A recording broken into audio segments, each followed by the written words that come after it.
Hello, hello, hello. What's up this afternoon, everyone? Welcome. Fine Monday to you all. Good to see ya. What is up, Mr. Finkles? Welcome to the Fishbowl. And Captain Norgood, welcome you as well. Big scoop cheer for you. Thank you. Busy Hub Mumbo Jumbo. Zelda Zach, good to see ya. Joey G, MTC, Sir Robert, Dude, Bro, Man Guy. How is everyone doing today? Hopefully everyone had a wonderful weekend. How many of you were in Vegas? Were any of you in Vegas? I gotta say, I was a little jealous this weekend. Just a little jealous seeing people tweeting about all the awesome stuff they were doing in Vegas. I hope everyone had a good time. It seems like it was a big success, which I think is a big deal for the future, having more events like that. So next year, I'm definitely planning on being in Vegas for sure. Quinzilla Blanco, awoo to you, and welcome to the Fishbowl. Thank you so much for your subscription. Big soup cheer for you. Thank you. I swear, next time I do Vegas, every time I've done Vegas so far, I've done like working Vegas sort of, where I do a lot of like content stuff and do a lot of stuff at the event hall. Someday I just want to go and enjoy GP Vegas and get to do all that like fun extra stuff, just hanging out with people at, the casinos and the event hall and just doing whatever. So one of these times I'm going to do it, and it's going to be spectacular. I did not see MTG Girl's costume. What was she wearing? I'm finally on vacation, can actually watch this stream. Welcome, Captain Norv. Good to have you back. So yeah. Anyway, today, it's a modern day. It's been a minute since we played Modern, and we got some spicy Modern decks lined up. Some of them, we're going to start with Werewolves, I think. I found three spicy Modern decks from leagues in infamous small Japanese tournaments. You got to see these decks. These decks are wild. So first, we got Werewolves, which has Blood Moon, of course. Some good, clean, fair magic, plus flavor win with Werewolves, because that's, how they transform or whatever. You got to have the Blood Moon. It's even in the Art of Tovalar. That is a Blood Moon. I swear, that's a Blood Moon. So we're going to try to play some Werewolf Tribal. Also, backup Modern decks that'll be coming at some point. I don't know if it'll be today. There is this Kalia Zoo deck, which is an infamous small Japanese tournament deck, and this deck is kind of wild. So sure, it's Cyanide Rocko, Territorial Kavu, typical Zoo stuff, Ren in 6, but really it's Kalia Zenith Seeker trying to seek out Orcuses and Timeless Dragons and Nicoboluses and Shalais and Amid Eternals, Vargoth. Who plays Vargoth in Modern? So there's this wild Zoo deck, and then there's this Bant Snake deck, which I don't even know what's going on with this deck. This deck actually went 3-0 in a small Japanese tournament. It is Snake Tribal. It is Blinking Coiling Oracles and Ice Fang Coatls. It's got Suzuki Summonings. It's even got a Shishiro the Anointed. It is straight up Snake Tribal. So yeah, it's a modern day. It's a modern day today. We're going to have some fun. Devin the Dude, welcome to the Fishbowl. Thank you so much for your subscription. Big soup cheer for you. Thank you. Hopefully everyone had a spectacular weekend. Let's see this costume. Is that Glimmer Baron? Oh, that is absolutely hilarious.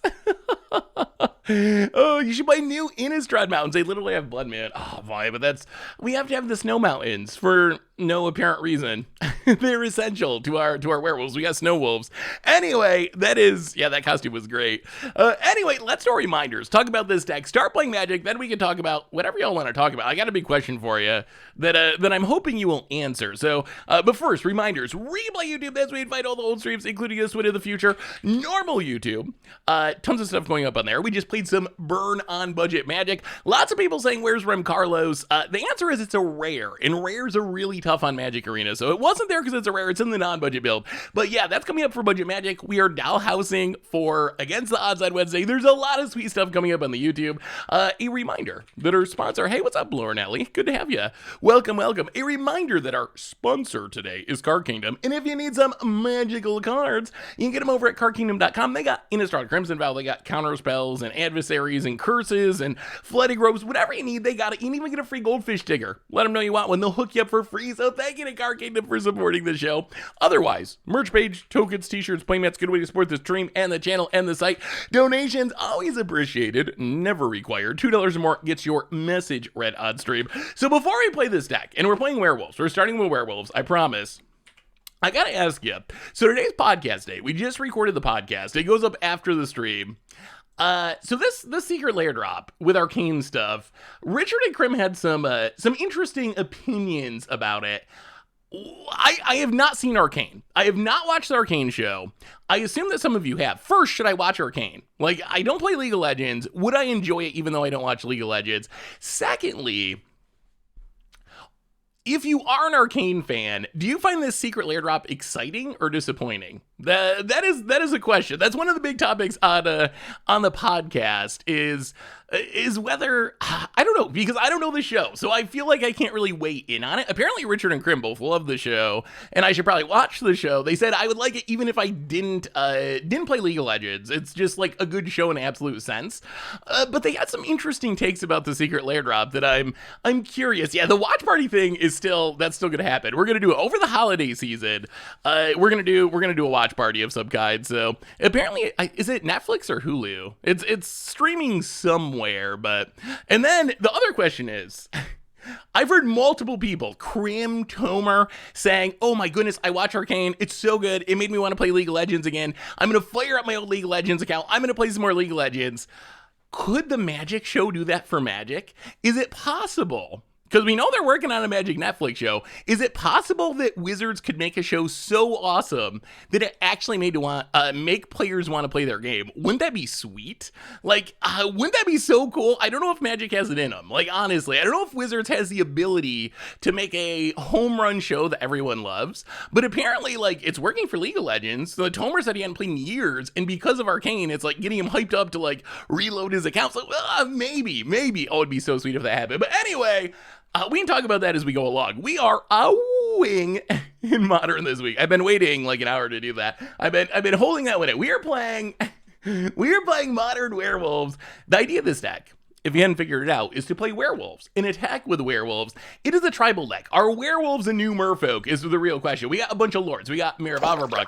We got Kessig Naturalist. We got Tovolar, an insane card advantage engine. We got Immerwolf, another lord. We got Ascendant Pack Leader, the big new edition, giving us something good in the one drop. We got Adversaries. We got Silver for Partisans. We got some Liberators for artifacts. So essentially, our deck it's four things. It is Werewolves, a million Werewolves. It's Collected Company and Aether Vial to cheat those Werewolves into play. And then it's Blood Moon to jank our opponent out mana base wise. Doesn't really hurt us because we got Coco, we got Aether Vial, we're built around it. And that's the plan of the deck. We're playing Werewolves, we're attacking with Werewolves, we're howling our way through a Modern League. Dion Sand X might be only my 5th month on Twitch, but I've been watching you since 2016. I thank you so much, Dion. Thank you for all the years of content and much more to come. Welcome to the Fishbowl. Thank you for your subscription. Big super cheer for you. Thank you. We got a couple of Moon Mists in the sideboard. So a couple of Moon Mists in the sideboard, along with more Liberators, Veil of Summers. I don't know, like, on one hand, Moon Mist before Tovolar I think was really important. Now that we have Tovolar, I wonder if it's less important because we have this creature that kind of does Moon Mist that also does a whole bunch of other things, but essentially that's the deck. It's Werewolves, we're attacking with Werewolves, we're gonna jump into a league and see if Werewolves can work. Hey Benny, how are you? Good to see you. Does the audio sound alright? The audio's like blasting in my ears. I don't know if I can. Let me see. What if I turn this knob? Does that do? Hello? Can you still hear me? Oh, that might be better. Hello. Hey, okay, I'm no longer blasting in my ears. We fixed it. Yeah, we'll get in stream mode once we get into the league and the game pops up. Not Bant Snakes yet. Actually, now it's too quiet and I can't hear anything. Hang on. All right, I guess we'll just blast in my ears. That'll work. So no one went to Vegas this year. I so wanted to be there. I thought I was okay with not going, and I am okay with not going, but once I saw people tweeting about it and stuff, I was like, oh, it looks so much fun. Everyone's having such a good time. Ooh, another Crimson Vow draft. Arena crashed yesterday again. I gotta say, I'm not pleased with the quality of Arena lately. Ever since Crimson Vow released, oh lord. Oh my god, Arena's been in a pretty rough spot. Do you think a deck in Pioneer would work that wanted a neoform a Tasker and grab either Hullbreaker or Toxtrol? Possibly. The challenge I think in Pioneer side is how quickly can you get the Tasker on the battlefield? You don't have fetch lands, so you're gonna have to build around it with like Considers or whatever. You're gonna have to find ways to fill your graveyard. I think that's the most important thing. But if you can get on the battlefield quickly enough, like, yeah, I think I could work. All right, stream mode. Open this. Stream mode. That's not quite. Hang on. There we go. That's good enough. Yes, we will play first. What would I have played in Vegas? Probably something with Blood Moon. Definitely something with Blood Moon. Whether it's right or not. Mono Red Prison isn't really a thing anymore, which is kind of tough. But there's got to be a way to just rock a Blood Moon into play. There's got to be. That's got to be a thing you can do. So I probably would have tried to brew up some sort of Blood Moon deck. Hey, what's up, Sputteroni? How are you? Just got a moto for Eternal Weekend. What modern deck do you think I should try while I've got an infinite collection? Ooh, what have you tried so far? There's so many possibilities. Also, apparently, I'm going to have some codes to give away for people who want a full account on Moto for, I think it's for like a week. So keep an eye out for that in the near future. There's an event coming up, and I think I get to hook everyone up with some codes, which I'm excited about. Well, playing a land, playing a Werewolf Pack Leader, Wolf number 2. All right, that's kind of working. Go to combat.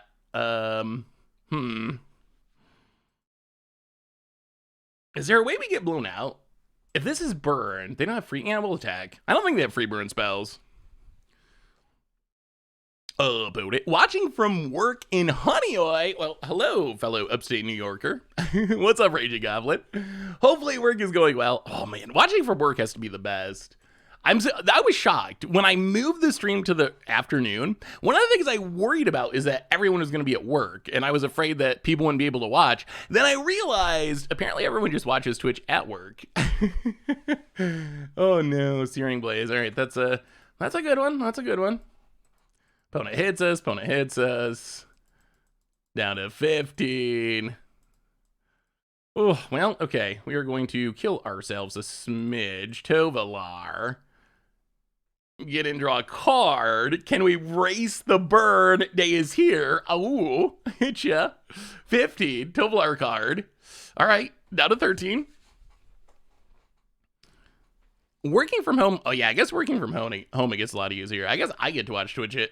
I guess I get to watch Twitch at work, although I can justify it as part of my job. It's research. I got to keep up on the meta. So watching someone else. Oh no, that's all they got. Okay, that's really good news for us. Well, we will play the land. We'll go to combat. We will do some attacking. Opponent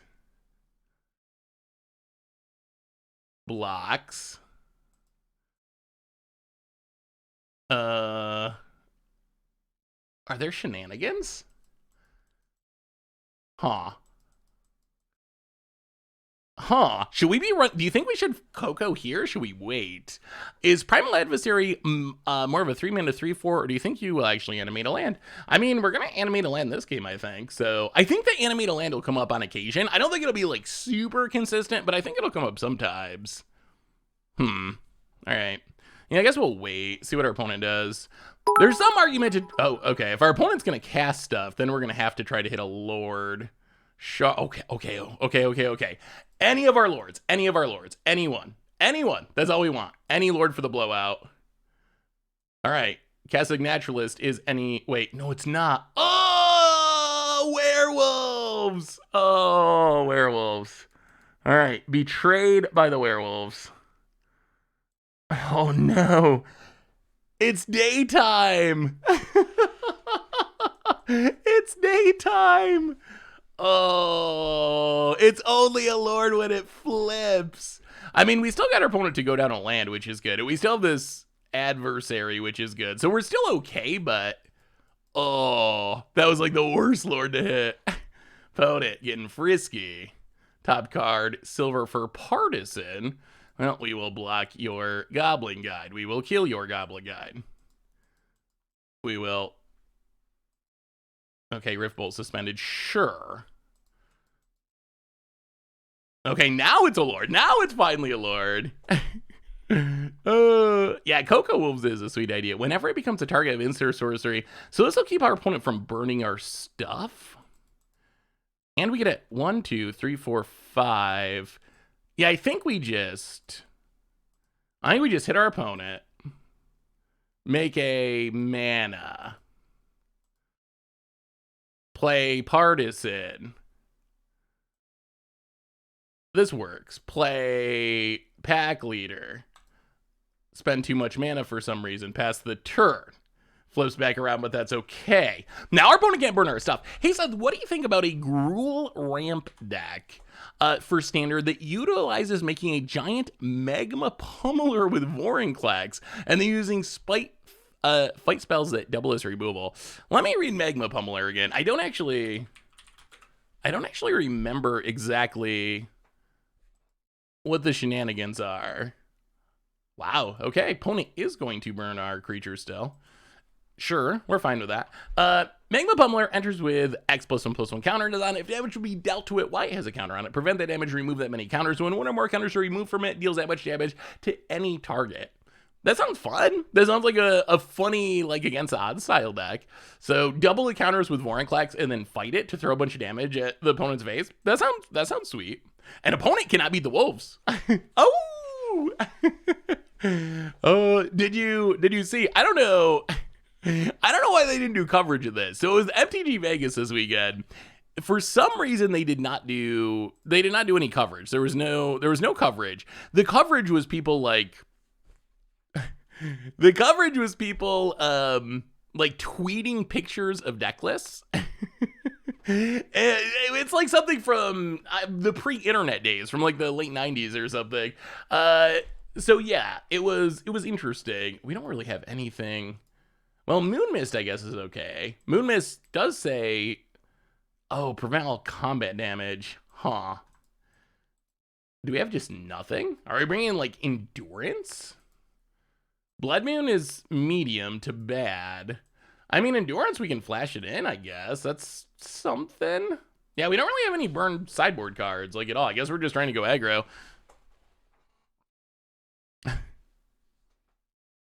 Hardened Scales. Yeah, Hardened Scales do good green-black. In fact, I think Phyrexian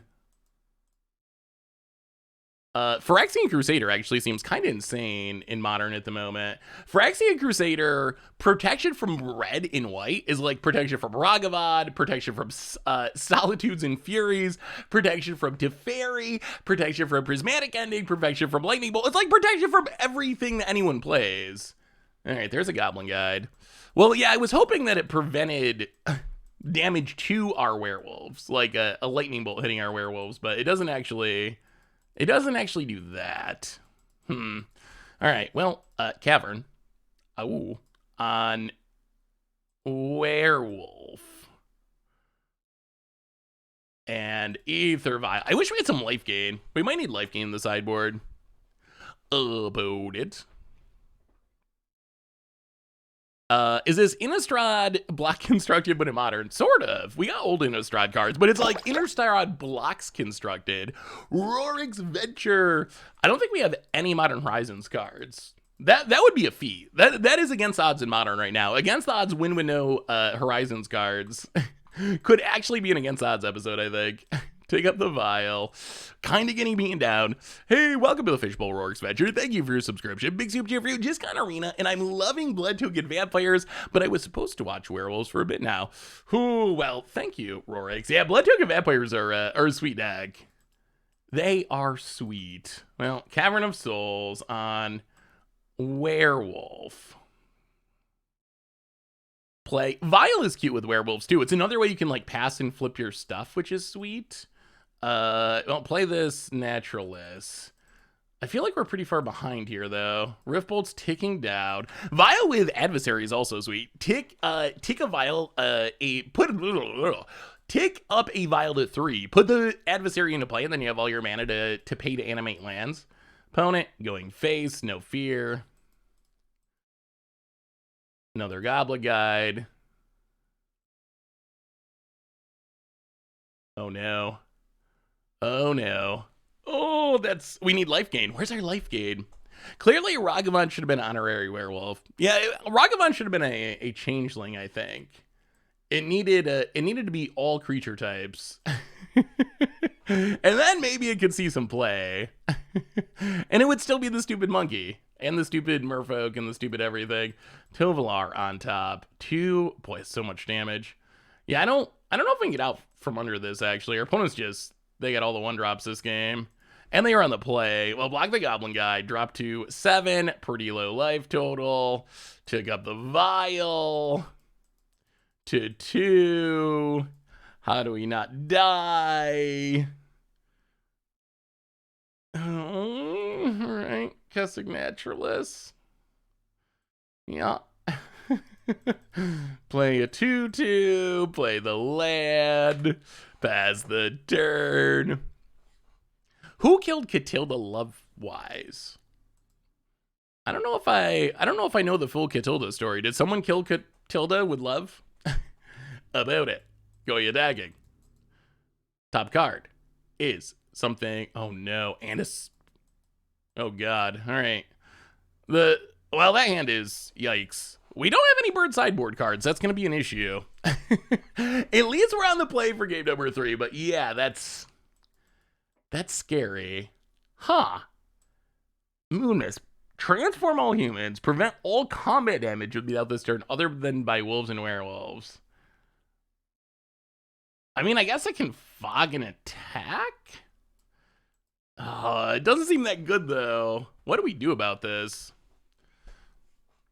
Oh, something I was wondering about. I'm hoping to 5-0 again with updated werewolves. This one was really my first try. It can be so much better, especially the sideboard. It's a really bad version. Sorry for that. Hey, you 5-0'd with a Dak Faden. Can't be that bad. I mean, I actually don't think the sideboard doesn't look bad. We just happen to run into bird, and we don't really have any we could use some aggro sideboard cards maybe. That might be worth it. Is there a good life gain vampire? Yeah, something like that. Life goes on, weather the storm, Thragtusk with arcane adaptation to make it a vampire. But yeah, something to gain life might be worth it. Huh. Moonmist, I don't know if Moonmist is good enough. I mean, Liberator can kill Eidolon. That's an argument, and it's cheap. You know, maybe we just do that. I do like that Endurance can block everything. Endurance is a really good blocker, even if it isn't a werewolf. You know, let's just try it like that. Make it a little cheaper. Run it like that. Oh, so chat. How many of you know what Summer Magic is? Do any of you? I'm curious if this is like common knowledge or if it's rare, obscure stuff that no one knows about. Huh. We have an Ether Vial, but we have the slowest hand ever. That's not going to do anything for like 10 turns. All right, we got to mulligan that. Oh, okay. Well, please no more lands off the top of our deck. Windswept Heath to the bottom. Okay, frightened. I know it is, but I wasn't around for it. It was a really early set that was limited release, sort of. Really valuable rare versions. The really valuable rare versions of Summer Magic cards. Getting warmer. That's getting close. Summer Blue Hurricane. Yes, Blue Hurricane is probably the most well-known card from Summer Magic. I was thinking about doing a video about it. The story is actually, hey, what's up, TV? How are you? The story is actually kind of funny. The story as I know it is early years of Magic. They had a hard time with quality control, which that's what got me thinking about it, because we have so many quality control issues now. Please not a land. Endurance, interesting. Well, wooded foothills. Crack wooded foothills. Get a snow-covered mountain. And Outland Liberator, cast it. Can you beat it? So I was thinking about it because of quality control issues. I missed a gift sub. Oh no. My apologies. Tom is bored. Handed out a gift sub to Maresu. Welcome to the Fishbowl. And Tom is bored, resubscribed as well. Welcome you, Tom, and thank you for the gift sub and for resubscribing. Welcome. Big scoop cheer for you and for the gift sub. Thank you so much. Definitely blocking Goblin Guide. Pack leader on the top. Oh, opponent does not have a land? Swift Spear post combat. Sure. Take up the Vial. Is it worth shocking ourselves? That's the question. one land. They only have one land. We gotta go aggro. Stomping Ground. Oh, I don't want to shock. I think we gotta do it. Down to 15. Free shock for our opponent. Pass the turn. We're gonna get him. And McIntyre. Do you think that Crimson Vow has the best basics for Blood Moon decks? Probably. They are very Blood Moony. So we will Violin Pack Leader. We will flash in Endurance. We will shuffle in your gut. Actually, yeah, shuffle in your Goblin Guide, sure. Untap. And go attacking. Draw some cards. Put an Immerwolf into play. Are we taking down Burn without any sideboard cards? Take it up to 3. Mirror of Averbruck. We will cast that. Immerwolf. We will Vial that. Opponent. We will attack that. Draw a card. Okay, this is looking better. There's a Naturalist. All right, opponent. All right, opponent. The werewolves are coming for you. So they had a lot of issue with quality control back in the day. The early years Magic sets, cards had the wrong color. They had the wrong artist attributions. They were missing all kinds of stuff. The quality was really bad. So Revised was really, really bad. It had a lot of issues. So Wizards was like, all right, how can we fix this? We just put out Revised, our first set that's like reprinting stuff. This is the big deal. We got to find a way to fix this. So Wizards is like, okay, I know what we'll do. I got a plan. We're just going to take and re-release it. That'll be simple. We will just take and print more of it, and we'll call it Summer Magic. We're releasing it in the summer. It's not a new set. It's just a reissuing of Revised. So Wizards like, okay, this will fix the problems. We can take care of all these issues that we had. So Wizards, they print this set. It looks just like Revised, except it has a copyright of 1994 when Revised doesn't have a copyright, but it's exactly the same. It's part of Revised. The problem is it had even more problems than the first print run of Revised. So Wizards, they get this set back from the printers, and they freak out. It has a blue Hurricane, which is the most infamous card from the set. It has a blue version of Hurricane. It's got all these other printing issues. So Wizards freaks out, and they said, we're going to burn it all. We can't let this get out. We're trying to fix these printing issues. So we're just going to destroy this set. It's never going to be released. We can't have it hit the market. It would be a disaster. People already think, that we have, quality control issues. So they try to literally destroy the entire set before it releases. But 160 boxes, 160, managed to slip out into the market before it got destroyed. And now those cards are like incredibly valuable, including the Blue Hurricane, the most well-known. So it's actually pretty interesting. If you do, they are all super valuable. Even like random comments are just so scarce. Only 160 boxes of the set got out into the public. So even if you have a random comment, a random basic land, it's still going to be super collectible. So if you ever come across a Revised card that has a copyright on it of 1994, odds of it happening are pretty slow. But yeah, Blue Hurricane is over 10 grand now. Hey, what's up, Mario? Good to see you. Yeah, I think some of that stuff is pretty interesting. I might do some shorts at some point about it. It's actually kind of interesting. There's this website which is not very well promoted, and I don't even know how maintained it is anymore. Magic Libraries. It's got a section. It's got a lot of really cool stuff, actually. Like, I don't know where else to find this stuff, but it's got sections about different memorabilia. There's all kinds of just weird, crazy stuff that Magic was attached on, and it's got a section about rarities, just like weird things. There's some of them is actually like really interesting. There was an invitational tournament back in 1996. An invitational, so like a big official tournament. They were supposed to be doing their limited event with like a pack of each set, but one of the sets didn't show up. So they used a homemade set that one of the players made for the tournament. So there's actually like, you can see the cards. This website if you dig around, you can see the homemade cards that actually were played in an official tournament for the Invitational. And you can see the designs. And some of the designs ended up becoming real Magic cards in the future. So there's tons of just weird, crazy stuff that happened back in the old days that I think, I don't know, I don't think players know about today. It's probably worth talking about more because it's kind of cool. I own a few Alt-4th cards, and that's a similar story. They tried a test run with the United States Playing Card Company, and they were completely different cards from what we know. Yeah, I remember, I believe that wasn't discovered till 99 or something, so we were like a few years before people even realized that Alt-4th existed. I don't know if I ever have had an Alt-4th card, but yeah, so definitely interesting stuff. Oh no. All right, we need our Blood Moon, and we need it pretty quick. Well, we know our plan. Our plan is play Werewolves, draw Blood Moon. Play Werewolves, draw Blood Moon, beat Tron. That's the goal. That's the goal. About it. Cracking the Chromatic Star, trying to find a Tron piece. Chromatic Star, Sphere, with Tron land. Cracks it. Relic, sure. Oh my god, that's a Blood Moon.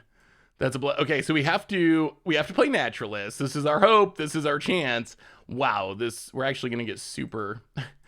This hand does not want a Blood Moon on the battlefield, but I don't think we have a choice about it. Do you? Oh, okay. That's why you don't lose the die roll against Tron. Yeah. When is a banned and restricted announcement? So we don't have official banned and restricted announcements anymore. Collector Oof in. Blood Moon in. Oh, Tron. Liberator. Liberator, probably. Going down. Partisan. Going down. Primal Adversaries. And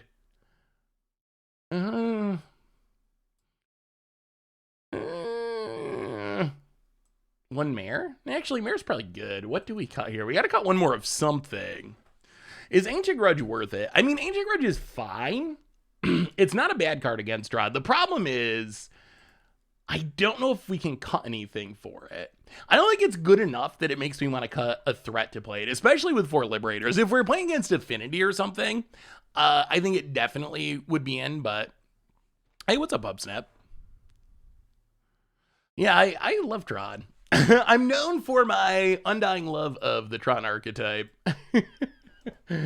favorite deck in Modern by far. Moonmist, no, it flips all of our stuff. All the werewolves are human. Ooh. Oh, all right. I wonder if Magus of the Moon would be worth it. I think there might be an argument for Magus of the Moon since we can find it with Coco. As much as I love normal Blood Moon, but I could see an argument for playing Magus.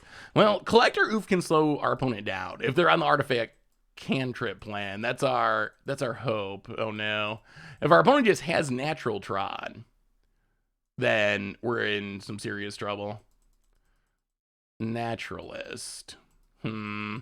See, yeah, I almost want to try Magus of the Moon, because we could like play Naturalist here, attack Coco next turn, and hit a Magus. Well, Cavern. Yeah, we gotta play it. Cavern on Werewolf. Play an Oof. Pass the turn. I mean, who doesn't like Tron? Moonmist doesn't flip the new Werewolves. It does, doesn't it? It says transform all humans. Why would it not transform the new Werewolves? It seems like it does. Wow, are they just gonna natural Tron us? Come on, Tron. Come on, Tron. Well, play the land, crack the land, get a red source. Play an Immerwolf, I guess. Actually, you know what? Let's play Tovolar. Get down, Tovolar. Hit you with the Oof. No Tron. If our opponent just has natural Tron, we're in such bad trouble. About it. I think it works. I'm gonna have to sideboard it. All right, well, Blood Moon, please, right this second. Outland Liberator. Tron. Pass the turn. Yeah, I don't know if we can beat that. You gotta be kidding me. And then you'd have like a Karn too. Oh my god. All right. Jeez. Oh, this is a good example of why. This is a good example of why I hate Tron. You know that was a top deck because you definitely would play Karn last turn over. Well, maybe you wouldn't. Maybe they just had it all. Oh, Tron. Ban it. Ban it. Ban it. Actually, in some ways, Tron is the good guys. Tron might be the only deck that is actually like top tier in Modern that does not have any Modern Horizons cards. I don't think they play any Modern Horizons cards. I mean, the deck that won the Modern, I don't know if you saw the Modern list from this weekend. Daybound does not work with Moonmist. Really? Well, that's a reason to not have Moonmist on the sideboard. Seems incorrect to play both Vials and Cocos. Yeah. Yeah. I feel like they... Yeah, I don't know. There is some issues because your Vials power down your Cocos and your Cocos power down your Vials. At the same time, if they don't have a blocker, Karn dies. Oh, yeah, I mean... Yeah, I mean, we can attack into Wormcoil. Our opponent goes to 26 and kill the Karn. That just, there's no pathway to winning from there. Like, even if we killed the Karn, there's still a Wormcoil, and our opponent still has 7 mana, and we still have nothing going on. Yeah, I think that's the upside. Vial works really well with Werewolves. Coco works really well with Werewolves. So it might be that Werewolves is the exception to the generally don't play Coco and Vial rule, just because it synergizes what the tribe wants. You want to be able to pass the turn and then still play things, which Coco allows you to do. You want to be able to pass the turn and not play things, which Vial allows you to do. So it might be that even though in general I don't like both of those cards in my deck, Werewolves might be the tribe that can make it work. Here's a post about Moonmist. I believe you. I do believe you. Oh, they actually said that Moonmist doesn't work. Huh. That makes me dislike the mechanic even more, honestly. I like the Daybound Nightbound mechanic, but it's really weird that it doesn't synergize. I wonder how many people play that correctly in their commander decks. If I was playing a paper commander game and I cast a Moonmist, I would flip all... I mean, now that I know I wouldn't, but I would have just flipped all my Werewolves because I would have assumed that it would work. Hey, Seth, so I went to Costco and they had French onion soup with cheese things in the frozen section. They made a really strong flavor base, but didn't have much substance. Gonna add some slow cook roast to it. Ooh, that sounds delicious, Magikarp. I mean, how many people do you think actually play it right? Probably not many. Oh, one land. All right, Mulligan. Well, okay. That's more than one land. That counts as a win. We're up against Jingatha. Combo? Combo, Tron. Opponent says, hello, or hello. I'm sure I am the first person to make this joke. I actually think they are. I don't know if anyone's done that before. That might be the first. Good one. Good one, Nuclear Atoms. You got us. That was a good one.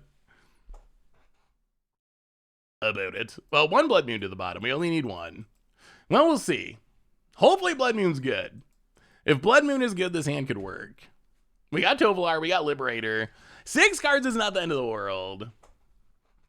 I ratted Moonmist and the Old Wolves to work with Daybound Nightbound in my Innistrad cube. Yeah, I've also heard of other people doing that. Their opponent's playing Tron. All right, well, this mulliganing suggests our opponent's playing Tron, as does Jingatha, which means we need to draw a land. If we draw a land, this hand's going to be great. We have a clock.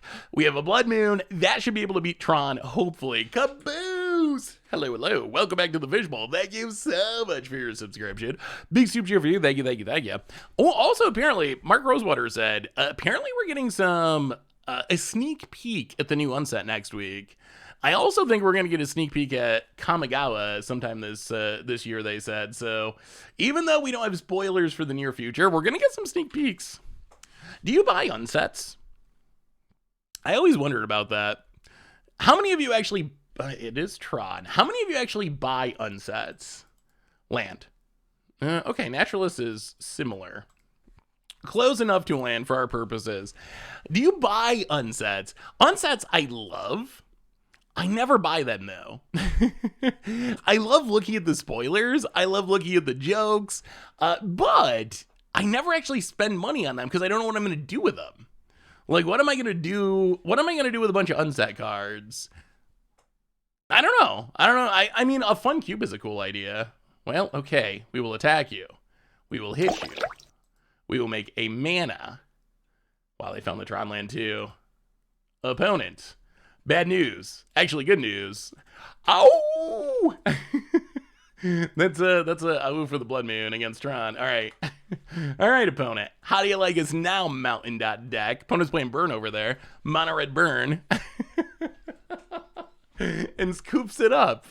Opponent does not like having mountains, apparently. Yeah, the shock lands are going to be sweet. I am excited for the shock lands. Super Nintendo, welcome to the Fishbowl. Thank you so much for your subscription. Big super cheer for you. Thank you. Speaking of Nintendo, how do we sideboard? Do we sideboard the same way? Probably. In. Out. Run it like... Oh wait, we want the oof. We definitely want all the Blood Moons. Go down the Primal Adversary and an Ascendant Pack Leader. All right, can we get the Blood Moon down fast enough? They're generally... I mean, I really love unset cards. I do. I think they're super cool. Huh. I mean, this is a good hand in most matchups, but I don't think it's a good hand in a Tron matchup. All right, we're gonna pray to the werewolf gods here that we draw mana for our Blood Moon before we die. Opponent's going to 5 in typical Tron fashion. We found the moon, but only one land. We do have the Naturalists, so we're hoping we draw a land. Is it going to be fat? We're also on the draw, which is scary. Land? No. Well, all right. We got to draw land next turn. Land, Naturalist, not a basic forest. Blood Moon. Maybe there's hope against Tron. Opponent. Cracks a star. Sure. Ancient Stirrings. Got the cat for the mine. Okay, that's fine. All right, so we got a little extra type. Chromatic Sphere. Land, please. Okay, that does work. Land on Werewolf. And Naturalist. Oh, thank you, Werewolf gods. Get in, hit ya. Vote it. 18. All right, and they can't Tron us this turn. If the Naturalist lives, it's Blood Moon time. Opponent. Cracking. Come on. Oh, another Tron land. And... Orbit. Okay, yeah, sure, that's fine. that doesn't stop the Blood Moon. Drenef, welcome to the Fishbowl. Thank you so much for your subscription. Big super cheer for you. Thank you. Well, attack you at a red manas. Down to 16. Awoooo. Yes. Oh, thank goodness. Opponent, how would you like some mountains? Yes. Blood Moon saving the day. Opponent, Relic of Progenitus. Sure. Oh my goodness. And they drew into Tron too. They drew into it. Land? Land maybe? For Tovolar? Not quite. Well, in that case...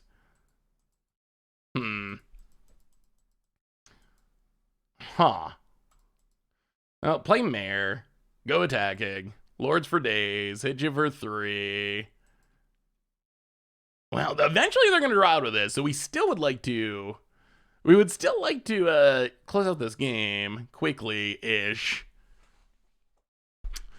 The Werewolves of Rule Upstate New York. I don't think we have werewolves around here. Coyotes Coyotes, maybe. Oh, yeah, there's nothing I enjoy more in Modern than Blood Mooning a Tron deck. They deserve it. Opponent. Ooh, Karn the Great. Maybe, do you think that's why they play Jengatha as their companion? So they have the ability to... So they have the ability to cast something even through a Blood Moon? Okay. So we can't quite kill this. Well, Mayor of Avabruck. Go to combat. Attack the Karn. Add a mana, doesn't do anything about it. Which part of the US do you think has werewolves? I think that's a like a Midwest thing, right? Out west, Wyoming, somewhere out in that area. I think is the werewolf territory. Yeah, probably Appalachia. I think I saw a thing on National Geographic, Nat Geo, about it. Also, London. We all know London. That's probably the most well-known home for werewolves, honestly. What part of upstate New York? Finger Lakes region, the beautiful Finger Lakes region. I thought everything in America was New York. The thing people don't understand about upstate New York, if you're not from New York, ooh, all right. Walking Ballista. Well, that's annoying. Another naturalist. Huh. Boy, I wish we'd draw land. So this can block ping. Well, go to combat. Attack the Karn.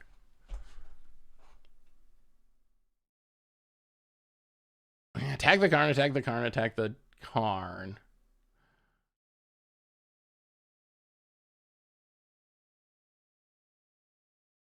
And everything at we gotta get rid of the Karn before it gets an ensnaring bridge. The thing people don't understand is everyone thinks that New York is New York City. If you say I'm from New York, they automatically assume that means New York City. That's all people know about New York if you're not from New York.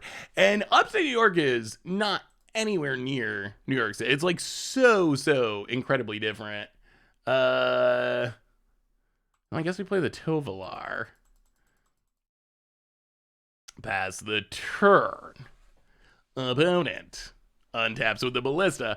But yeah, if you just say, oh, I'm from New York, everyone automatically assumes it's New York City, when that's just not actually really the case. All right. Well, we get to transform everything, I think. Hopefully.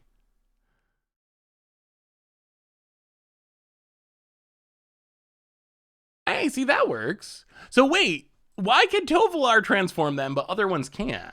That's so weird. I'll go to combat, smack you a smidge. Opponent. We get a mana.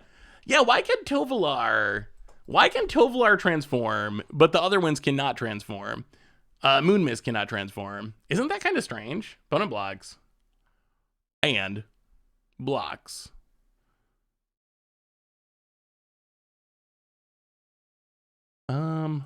Yeah, so we just get to trample.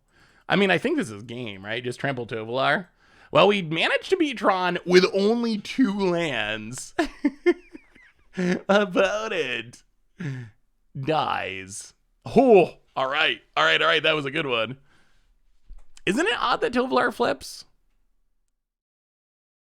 Oh, I see. Because it also... I see. It has 2 things on there. So it especially made Tovolar so it would work with both. Because it turns it into night to transform the new ones and lets you transform specifically the old ones. Huh. All right. So anyone do anything sweet this weekend? Anything fun? Why do you keep asking people if they want to see Modern? You know the answer. Well, I don't know. We just got a new standard set. Sometimes when a new standard set comes out, everyone wants to see the new standard set. It's only been a couple of weeks since Crimson Vow. Usually we play a lot, and we have played a We have played a lot of Standard, but I didn't know if everyone was still in like, oh, let's play Standard for a while mood, or if people were ready for some Modern action. I mean, Modern is the best format. Oh, you're in Vegas? I didn't think anyone from chat was in Vegas. How was it, Jersh? Oh, I'm so jealous. I am so jealous. Oh, next year. Yoda Man for the 42nd month. Welcome to the Fishbowl. Thank you so much for your subscription. Big soup cheer for you. Thank you. Yeah, we got Tron. We lost the first match to Tron. We played Tron twice in a row. The first one, they got us. The second one, we got them. Opponent probably has to take the Blood Moon. Death Shadow, eh? Well, come on, Werewolves. Do you ever come to European GPs? I have never been to Europe, period. Although I would like to go to a European GP. It would be really fun to come meet all you Europeans. So it's a possibility. Go hang out with Vince and Phil. About it. Death Shadow already. Well, crack this. Get a Stomping Grounds. Turn 2 Death Shadow, eh? Well, play a land. Play a Naturalist. Go. About it. Has a Unholy Heat. Good golly. Untaps. Expressive Iteration. Come to Italy. So what? I mean, I think we got a decent number of Europeans here. What country would I go to? Let's say there's a GP in all the main major European countries. Which one's best? And Aragavad. I think we're just dead. How does anyone beat a draw like this? Turn 2 Death Shadow. I mean, I guess the answer is you have removal, and werewolves apparently do not believe in removal. It's against their nature. Do you think that werewolves work in Commander yet? I mean, Tovolar is insane. I think they work in Commander just because Tovolar is insane. So yes, because of is this another one? Expressive Iteration. So good. I wonder if we should be splashing blue for Expressive Iteration. Yeah, I mean, places that speak English, since I don't know any other languages, that would be a vote in their favor, being able to communicate more easily. Which budget deck do you suggest to new players in Modern? Hey, what's up, dog? Good to see ya. So normally, there's two that I usually go to. The biggest is the 8-whack or 12-whack Goblin deck. I think that's traditionally one of the most competitive budget decks that you can build. For $100, if you want to try to win a GP or something, I think 8 or 12 whack, whatever the current build is, which currently is 12 whack, but one of those builds is the way to go. Burn is also, I think, a good option. I think budget burn can also be pretty competitive. Opponent, going to hit us for infinite with the Death Shadow. Yeah, this might be tough. Our deck does not seem to have a way to deal with a Death Shadow like ever. Thoughtseize. Well, that's all right. We didn't want our werewolves anyway. Death Shadow. Hammer Time is a sweet one. I don't know if you can still build on a budget though. When we initially played it, we played it as soon as it released. It was a good budget deck, but since then it's become like a top tier deck, and being top tier has raised the prices on a lot of cards. Well, get him a Tovolar. Opponent blocks. Now we will play a Werewolf Pack Leader, I guess. Pass the turn. Opponent adapts. Polluted Delta goes to combat. Attacks. We have to chump or we die. Land would be nice to play two things. Croxa keeps getting better. Okay. Do they have a land? Opponent passes. Not the best time for an Ether Vial. Go to combat, attack you. Can we draw a land? We Last card rest down. Oh, we can't get in. Yeah, I mean, there's nothing that matters here now, right? They can get back the Croxa. We're locked into chump blocking forever. Huh, Death Shadow. Death Shadow seems like a problem for our deck. I do not know how we... I don't know how we beat a Death Shadow. I mean, I guess the answer is... Well, if there's ever a matchup to try Moon Mist, it's probably this one. But I guess the answer is... I hope they don't draw it. Oh, yeah, this deck doesn't... We don't have removal, period, do we? Huh. There's not a single removal spell in this deck. Not a single one. The main deck or sideboard, there's not a... Wow, interesting. I did not realize that this deck did not believe in removal. Yeah, I think some sort of interaction would be good. I do think Vile's really good with Werewolves. Did I see Vegas coverage? By Vegas coverage, you mean people tweeting pictures of deck registration papers? I did see that. I don't think there was actually any real coverage, right? Player removal is, I mean, that is the best removal. That is a removal that actually allows you to win a game. I guess we probably need endurances. Veil of Summers, Moon Mist for the try to jink him out plan. Blood Moon is really good if we can get it down. We might have to cut Coco. I feel like we don't have, we don't have enough creatures for Coco. 24 is not enough. Huh. What else can we... So Lord. The other interesting option for Werewolves is to go bigger. Twitter blew up this weekend. Yeah, so many people are tweeting about it. Yeah, I mean, endurance is fine. Endurance is good against Croxa. The question is, what do we cut? Like, if we cut too many Werewolves, then Werewolf Lords, like, maybe Immerwolf's just bad. I don't know. I wonder if Immerwolf's worth it. I wonder if a going bigger Werewolf deck could work. Like, what about a Werewolf deck that goes up to Hunt Masters in up to some of the, like, 5-drops? I wonder if that'd be worth it. Hey, what's up, Plaxum? How are you? Good to see you. All right, we're on the play. Can we raise a Death Shadow? We know our opponent's stuff's big, so we need to just kill them really quickly. Well, okay. Other option, Resolve a Blood Moon. That can also work against our opponent's deck. Well, Snow Covered Forest, go. Thought sees us, please. We got the Veilless Lover. Bloodstained Buyer, opponent cracks it. Blood Crypt, untapped. Oh, dear. Okay, that's the other one. That's a Ragavan. Okay, well.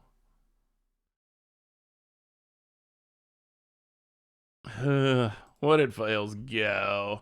Well, you get to hit us with a Ragavan and steal our Werewolves. Stupid monkey. About it. Land. Hits us with Ragavan. Pretty good. Gets free mana. Steals a Werewolf Lord. Ragavan's so insane.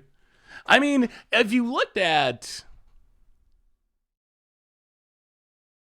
Plays a Naturalist. Okay. If you looked at the deck list from Vegas this weekend...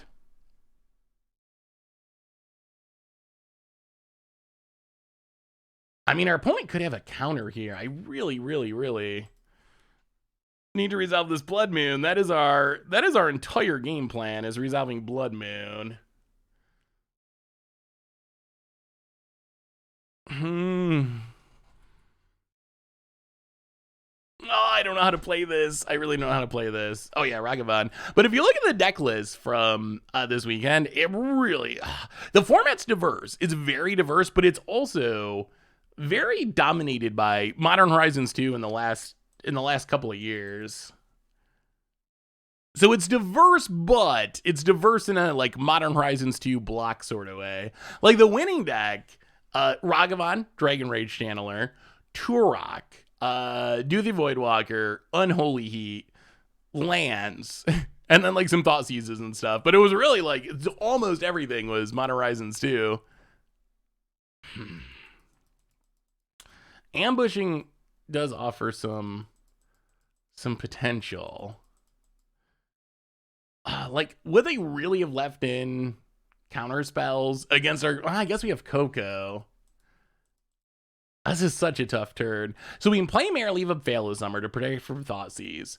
We can pass and try to Endurance in ambush. So this play... so Mare plus Veil of Summer, safest but least impactful. The worst case, they kill Mare, they hit us with Ragavan again. We still have the Veil of Summer. Leaving up Endurance loses to like a removal spell. Casting Blood Moon got pretty good by Stubborn Denial. You know what? I think we gotta play the Blood Moon. You don't play a Blood Moon deck and have the fear. You gotta cast it when you get the chance for the most part. About it. Blue to Delta. All right. Resolves. The other thing is they got the stupid monkey. So since they have the stupid monkey, they're still going to have plenty of colors of mana, which is annoying. And they're getting naturalist mana. Opponent's going off. Opponent's going off. How would you feel about a card like this? Choose target creature. Target opponent gains control of it. You create 2 token copies of a creature. Opponent steals a Moon Mist. That sounds like a fun card to me. About it. Expressive Iteration. Gonna draw some cards. All right, is there a way we can stop this monkey? Ragavan does feel like you're losing when you get hit by it. And you are. Like, you are losing when you get hit by it. Ragavan is so messed up. Okay. Sure. So because of Ragavan, our opponent can explosives on 3 and blow up our Blood Moon. That is kind of absurd. I'll play a Mare, I guess. Pass the turn. Oh no! Opponent draws an extra card.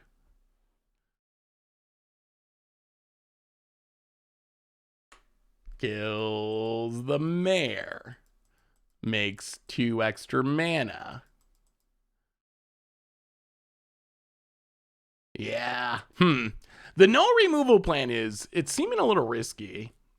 I don't know what you do to stop the Ragavan snowball if you play literally 0 removal.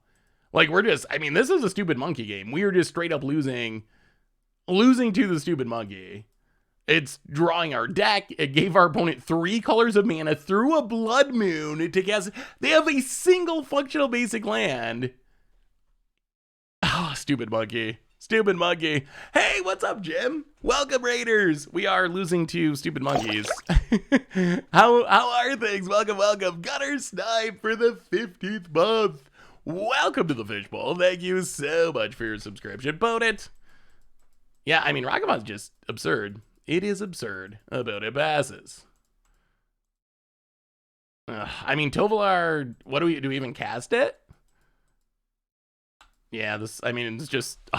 Well, this is a great testament to the power of Ragavan. Not that we needed another testament to the power of Ragavan, but good God, is this 1-drop just winning this game for our opponent. Opponent gets in, makes 2 extra mana.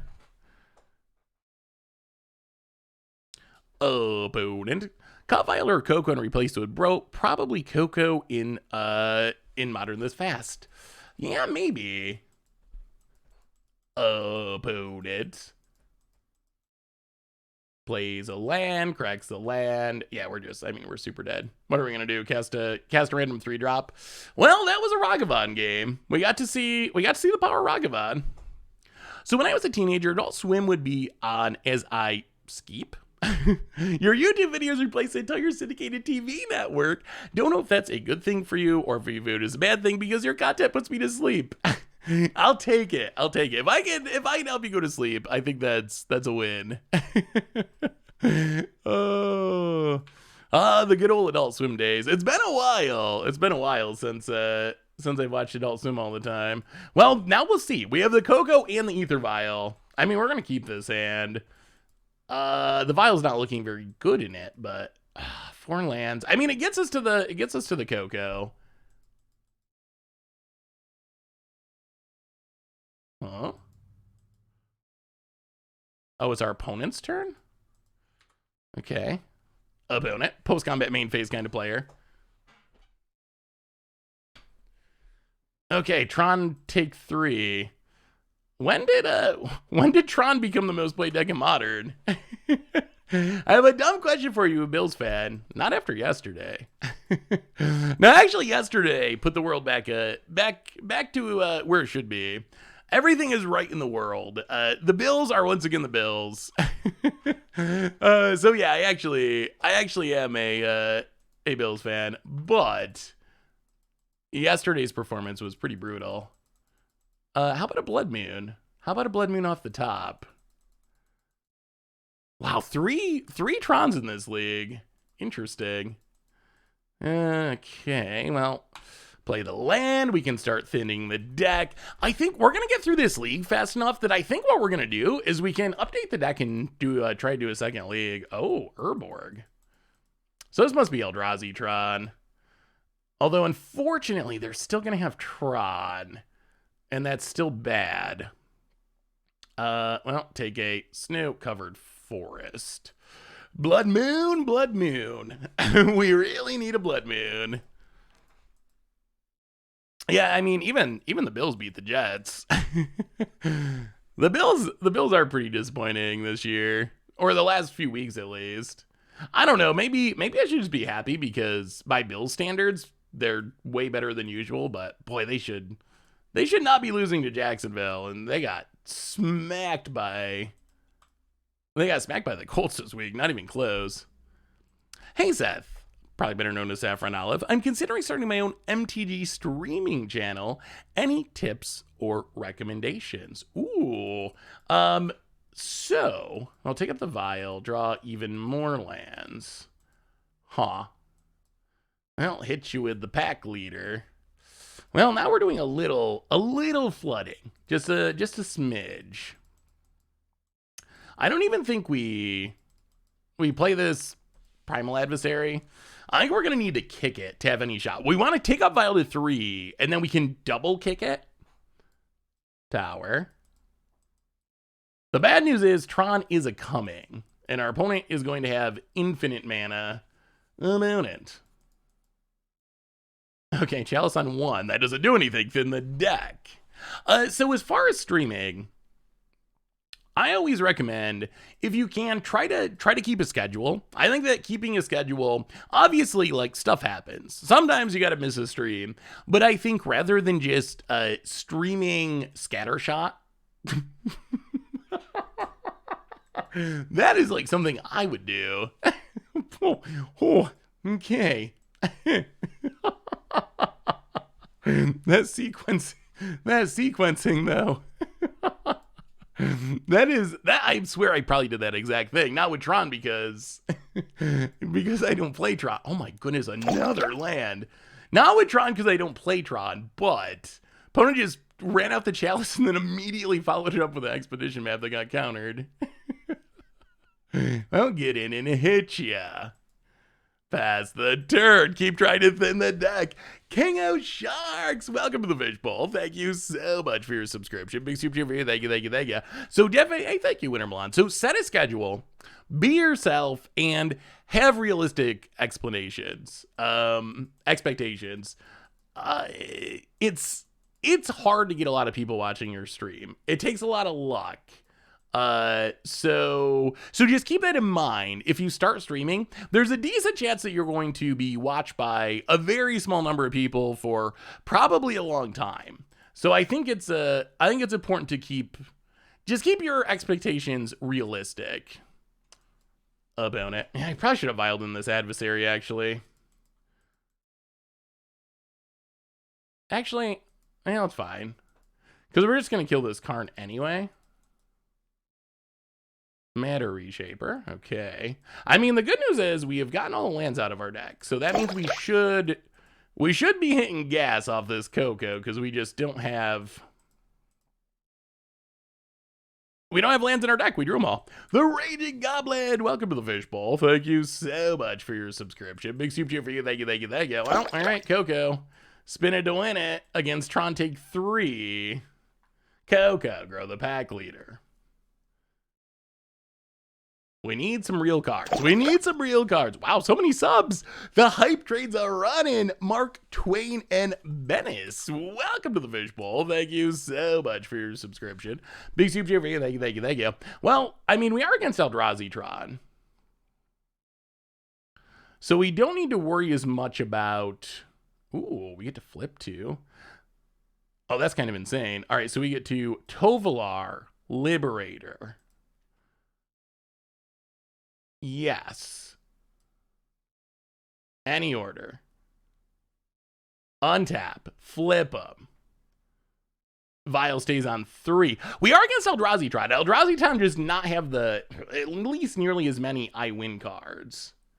No, there shouldn't be Ugins. There's probably not big Karns. I mean, Blood Moon would still be helpful, but... Okay, so we flip everything. We go to combat.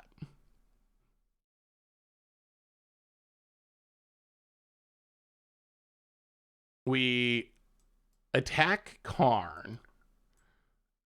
Oh, I'd love to draw a bunch of cards. Actually, does Karn matter? Do we care about Karn here? I mean, we got to care about Karn, right? Karn is turning off our Vial.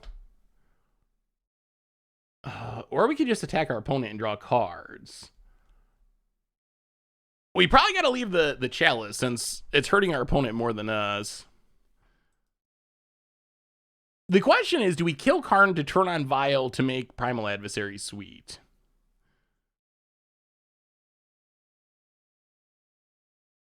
Yeah, the bridge. So the bridge is a concern, although this Trap Breaker can potentially beat it. Worm Coil is obnoxious. All right. Attack Karn, attack Karn, attack Karn. Blow up the Expedition map. Opponent. Well, we'll see. This Primal Adversary is going to be good here, I think. Blocks. Spins. Into... Urza's Saga. Oh, Blood Moon would be so helpful. All right, gets a Saga. Well, Windswept Heath. Pass the turn. Hope there's no whammies. Opponent adapts, takes up the Saga. I don't think we want to play the Lord. I think we want to double kick this Primal Adversary off the Ether Vial. Like, we're killing the Karn either way. So I feel like making a big board full of Primal Adversary lands is probably better than still killing Karn. All right, makes the Karn Struct. Because this is going to be pretty sweet. This does work with Vial. So we can Vial this into play and just immediately turn on 2 lands.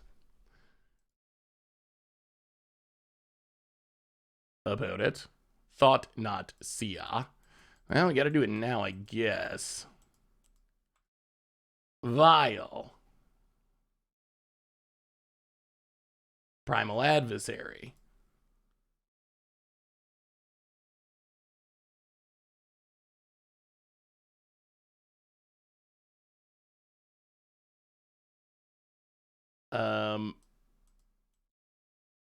Pay. Wait, how does this work on Moto? Hopefully like this. Okay, paid 2 times. Turn on a land. Turn on a land. Well, okay. We built a big board. About it. Takes a card. All right, what's the follow-up? What's the follow-up? Opponent's still got a bunch of mana because they're Tron. Maybe we're just the Tron assassin. Like, maybe we beat Tron and nothing else. This is not Winota. We're Werewolf Tribal. Straight up Werewolf Tribal. No shenanigans. Opponent's last card. Thinking about casting it. Oh, we'd love to draw some Tovolar cards. That would make us happy.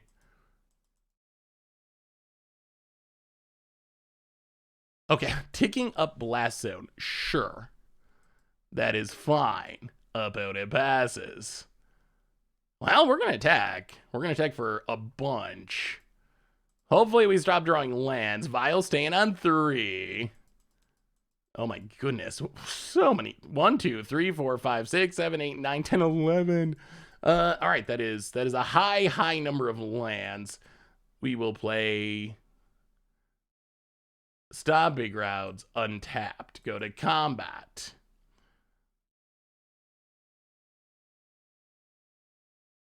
Swing with everything. See what our opponent does. Oh, no more lands, no more lands. Opponent blocks. And blocks. 1, 2, 3, 4. I'll pump that.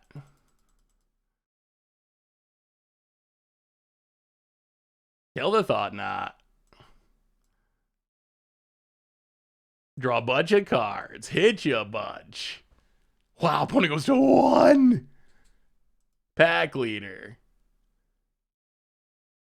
Land still. Pack Leader. Mare. Liberator. Land. Right. Well, can't vial any of this stuff into play at the moment, but sure, that was a good turn, and our opponent's at a single life. We'll discard a Cavern. Opponent untaps, gets to tutor with the Saga, but we might have overcome a deck with a lot of Modern Horizons cards and our arch nemesis. Can't spell Winota without win. Has anyone found anything sweet and standard lately? Have you played anything sweet and standard? I will say, I've still...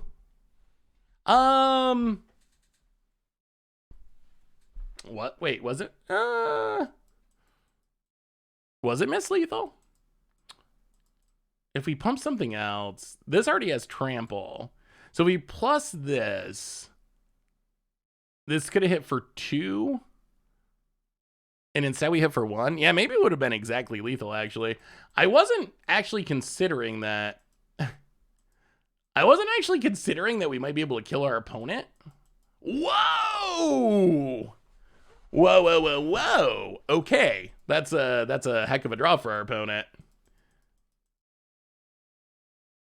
So he can ping 3 things and gain some life.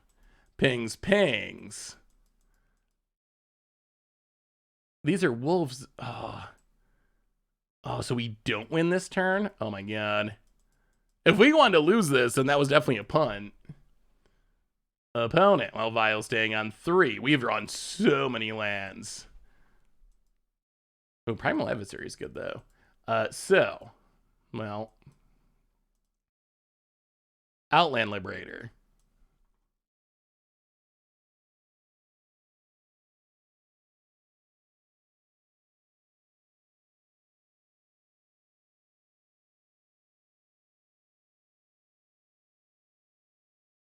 Flow to mana.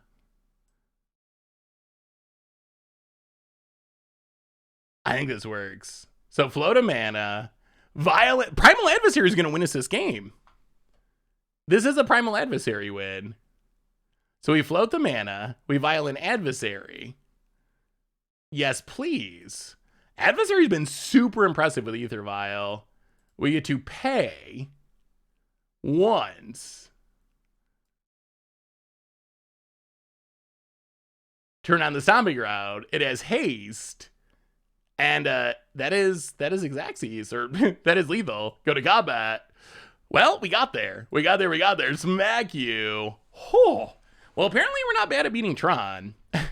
That's a one deck we can beat with some consistency, apparently. Hey, what's up, Staxy boy? How's it, man? Good to see ya.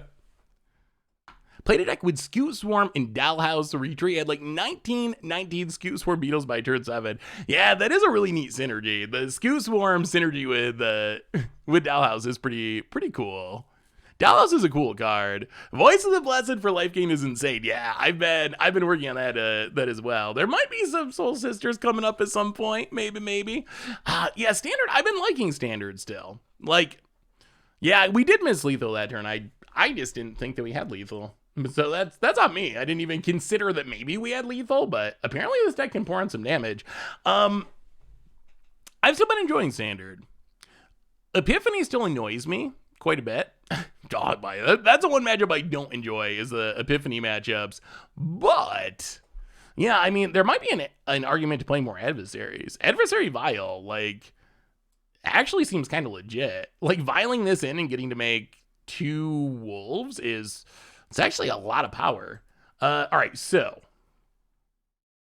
I guess this we might need. So we want the Blood Moons. We want the Liberators. We want the Oofs. And maybe, probably the Ancient Grudges. I got a lot of artifacts. We can go down Immerwolf, Silver Fur Partisan, and let's go down 1 Coco. We're down to 27 creatures. 1 Coco is fine. When is that doing good in Soul Sisters Tribal for Modern? We played, oh my god, another land heavy hand. Okay, we're not keeping this. Blood Moon is still the card we want to resolve most. So we're going to mulligan. Well, all right. Go Vials, I guess. We can put 1 to the bottom. Yeah, all right, we'll try it. Keep Vial to the bottom. Yeah, so outside of Epiphany, I think the Standard format's actually pretty good. How popular is Standard nowadays? Would you say it's Magic's 2nd or 3rd most popular format? That's a tough one.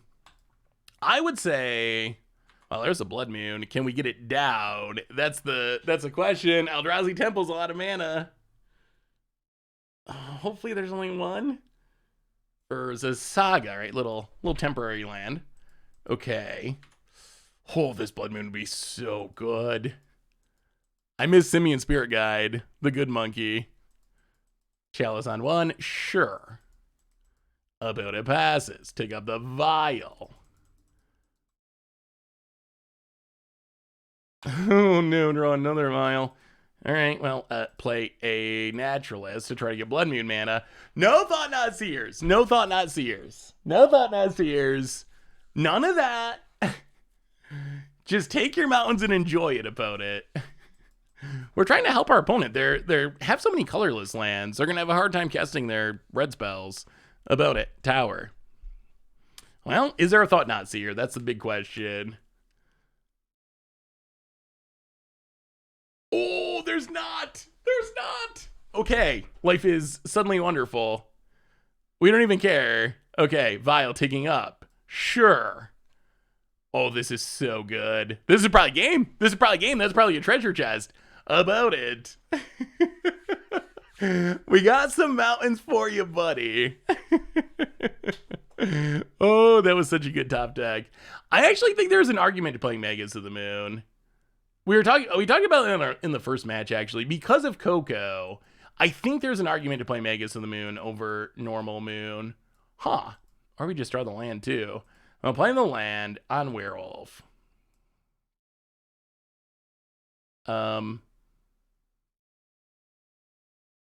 Yeah, Blood Moon. Sorry, friend. Oh, not really. Is Zombies playable in Modern in your opinion? Yes, I think they are. Hey, what's up, Garbage Andy? How are things? I think the Zombies are a deck that we're going to be playing in Modern again soon. Magus definitely play tested a lot. It is great. Like, do you think Dak Faden that it could be better than Blood Moon? As much as it hurts my heart to even suggest such a blasphemous thing, is there any chance that it would be worth playing it over Blood Moon because of Coco? You also lose the flavor. I like the flavor of the Blood Moon. The Blood Moon, you can see it in the background of a lot of wolves. Like, a lot of the wolves have the Blood Moon in the art. So I really like the flavor of it in a werewolf deck. So you lose that, but League's going pretty well. We're 2-2, but I'm feeling pretty good about picking up this win. Picking up this win in round number 3. Opponent scoops it up. Whoa, Blood Moon power.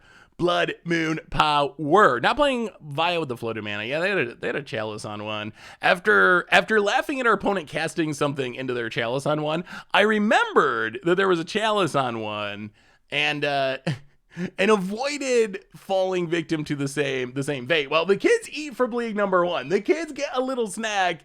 We get to crack open a tray. Ooh, we have 6 of these. I don't think there's any good cards in these. Let's see, what comes in these promo packs? Despise. I don't know why they even hand out these cards. Like, why are you handing out Despise?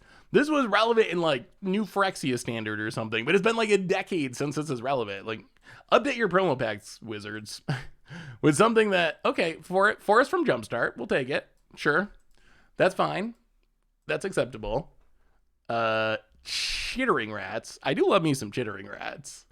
The Ratlock, if you want to watch his sweet old budget Magic, I think it was budget Magic. Maybe it was Against Odds. Whatever. A long time ago, I made this Ratlock deck, like 5 years ago, and it was actually, I don't know how it would hold up today, but it was actually really sweet with Chittering Rats, Blinkage. Actually, we got Ephemera now. Maybe we should build a rat deck. It is actually pretty effective. Sigiled what?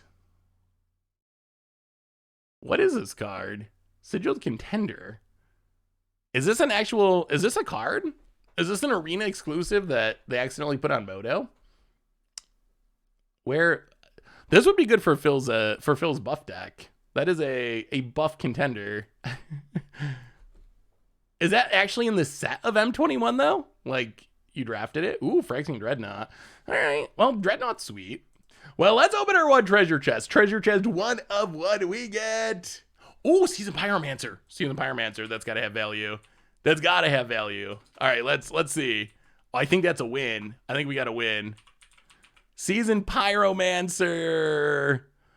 12 bucks. 12 bucks, we will take it. That is a good one. Oh, all right, so League One successful. League One successful. It is good in Soul Sisters.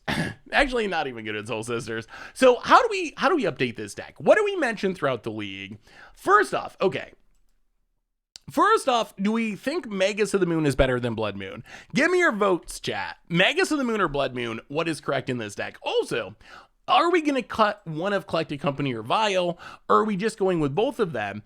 So here's the things we're trying to solve. Here's the things we're trying to solve with this deck. One is we need some removals somewhere. Main deck or sideboard.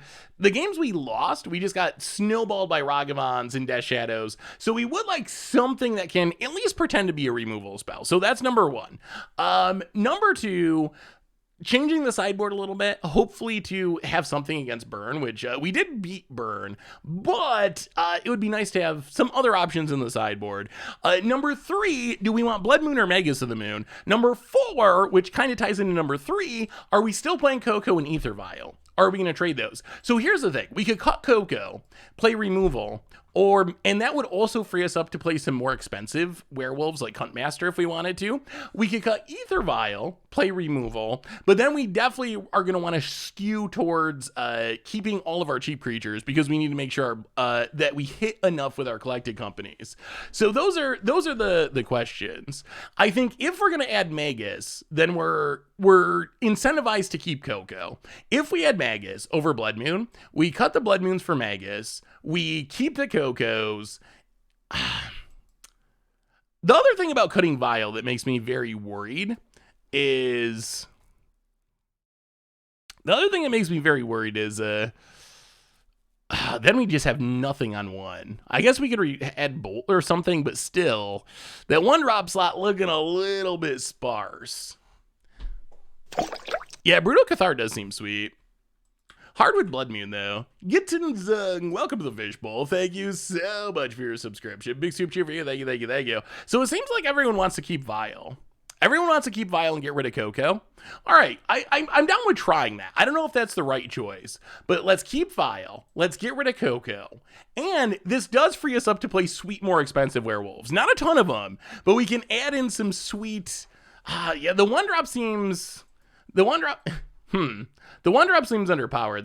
That is kind of true. I wonder...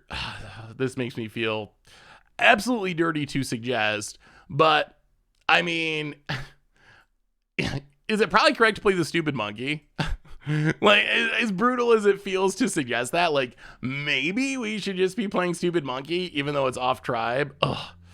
The other werewolf one drops are really bad. They're like, I mean, this is the best werewolf one drop. The other ones are meaningfully worse. Like Reckless Wave, it's a 1/1. If it flips, it's still just a 3/2. This is a 1/1. Sure, Haste, I guess, is kind of something. This is too expensive. And I guess that's it. I guess those are all the options. So the other options are pretty bad. You could play Hierarchs. Hierarchs do work well with Blood Moon. Being able to just ramp into a Blood Moon is pretty powerful. I mean, the other option is we can try one of the other decks if you'd rather not update this one. As far as more expensive werewolves,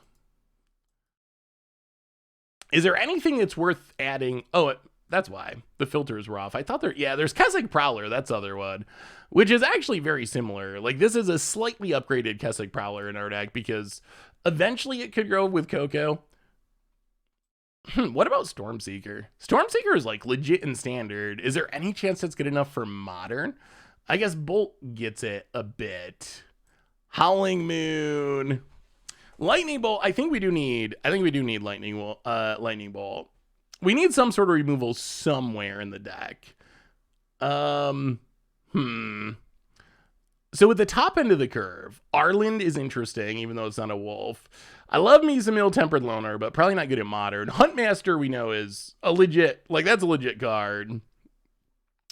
I don't know if we can go over 4 mana. 4 mana is probably the peak. Like, Arsonist is not bad, but 5 mana is a lot. Offerbrook Caretaker is kind of insane, but that's 6 mana. There's just no way we're realistically getting to 6 mana without having ramp.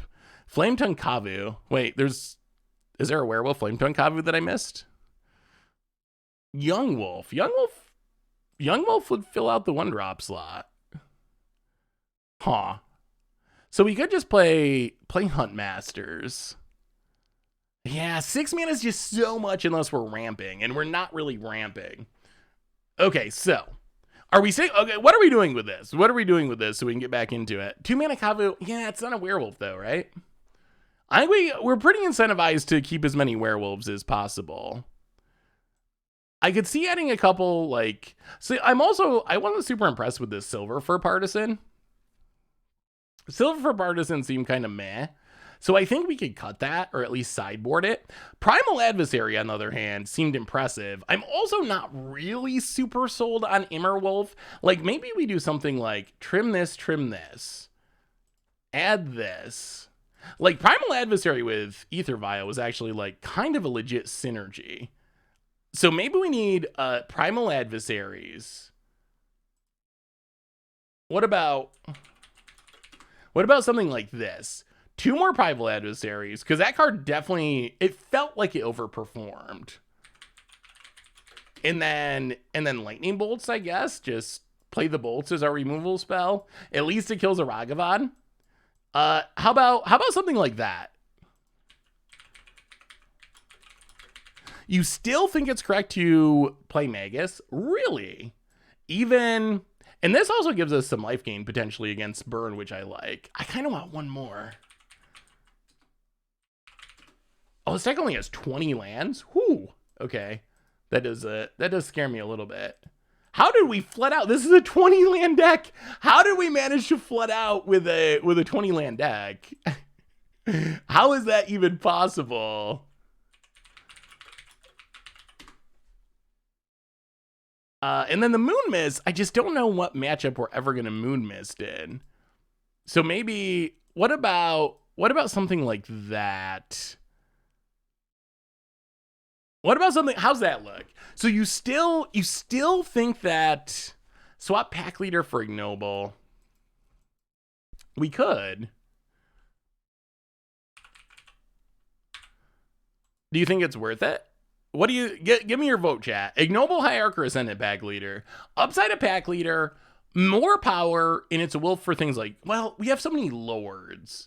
I kind of lean towards keeping pack leader, actually, just because if we have this many lords, we really we need tribe members. We need tribe members to support the lord. So I'm a little nervous about cutting too many of our tribe members for non-tribe members. All right, I'm getting the cards we need to try this. Any other changes before we jump back into it? Ignoble seems better with 4 drops. Can you scoot the board over behind your chat? Oh yeah, let me see. Yep. So that's the current sideboard. 2 Ancient Grudge, Blood Moon, 2 Weather the Storms, Veil of Summer, Collector Oof, Outland Liberator, Endurance. I still wouldn't mind another removal spell. I don't think we can turn on Unholy Heat. Like what's the next best removal spell up? 20 lands with all these 3 or 4s. Definitely want a mana dork. Oh, Fury. Yeah, I mean, Fury is busted. Huh. Maybe Fury's just, better. So you're leaning towards mana dork, you think? I mean, we can try it. We would only be playing, We would only have...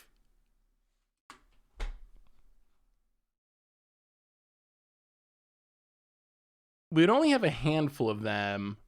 Only have 4 mana dorks. Is that still worth it? Apparently we're not playing Fury because it appears that Card Hoarder... Oh wait, there it is. All right, they do have Furies.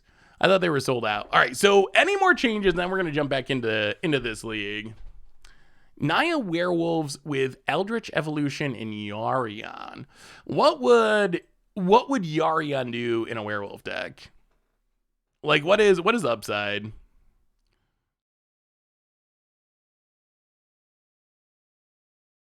I mean, I think Fury's probably going to go in the sideboard, most likely.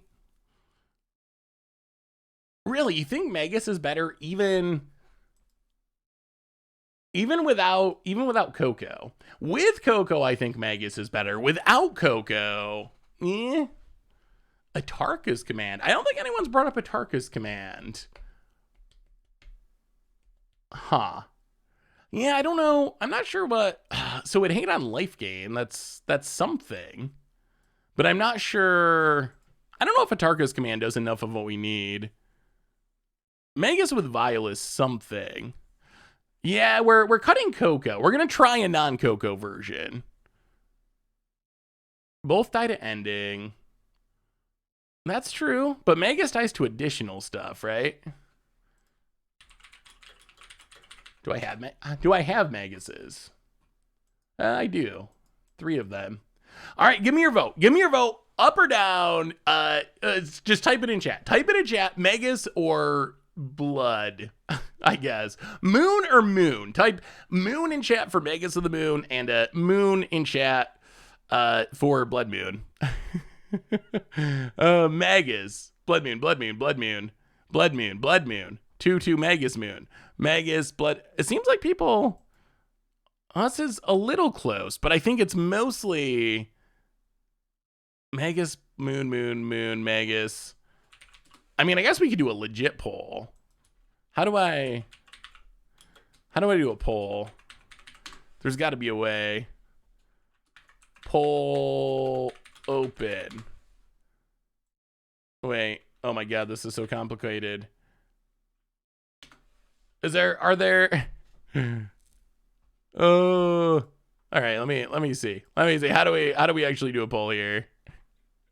There's gotta be a way. There's gotta be an easier way to do polls. I think you gotta go to like dashboard. Hang on. Wait, raid. That's not it. None of this stuff is actually... I know I've done this before. I don't know why I can't do a poll at the moment. All right, so grab these cards. Chalice for combo decks. All right. Oh, you're on it, dog? Thank you, dog. I thought you could just do it right in chat, but apparently not. So there's two questions we need to answer. One is, there's two questions we need to answer. One is Ignoble Hierarch or Ascendant Pack Leader. Two is Blood Moon or Magus of the Moon. Once those questions are answered, we are jumping back into a league. Those are our two questions. Oh, you're good, dog. I appreciate the help. Why? I'm so confused.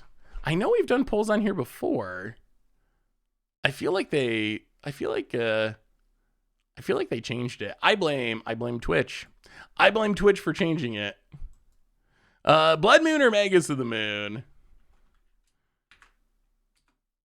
Yeah, I mean, I lean towards Blood Moon. I think with Coco, I lean towards Magus of the Moon. Without Coco, I lean towards Blood Moon. That's my personal feeling. I have mixed feelings about Noble Hierarch. That's the tough one. Hierarch versus Ascendant Pack Leader, that is a more tricky one. Yeah, I mean, that's the main upside. Blood Moon is more likely to stick around. All right, there's a poll up. Get your votes in. Blood Moon or Magus of the Moon. And then, I'm going to I am going to make an executive decision that we're going to try Noble Hierarch. We're going to try it out of curiosity more than anything. So, because we already played the Ascendant Pack Leader one drop build, we're going to try to switch it up and see.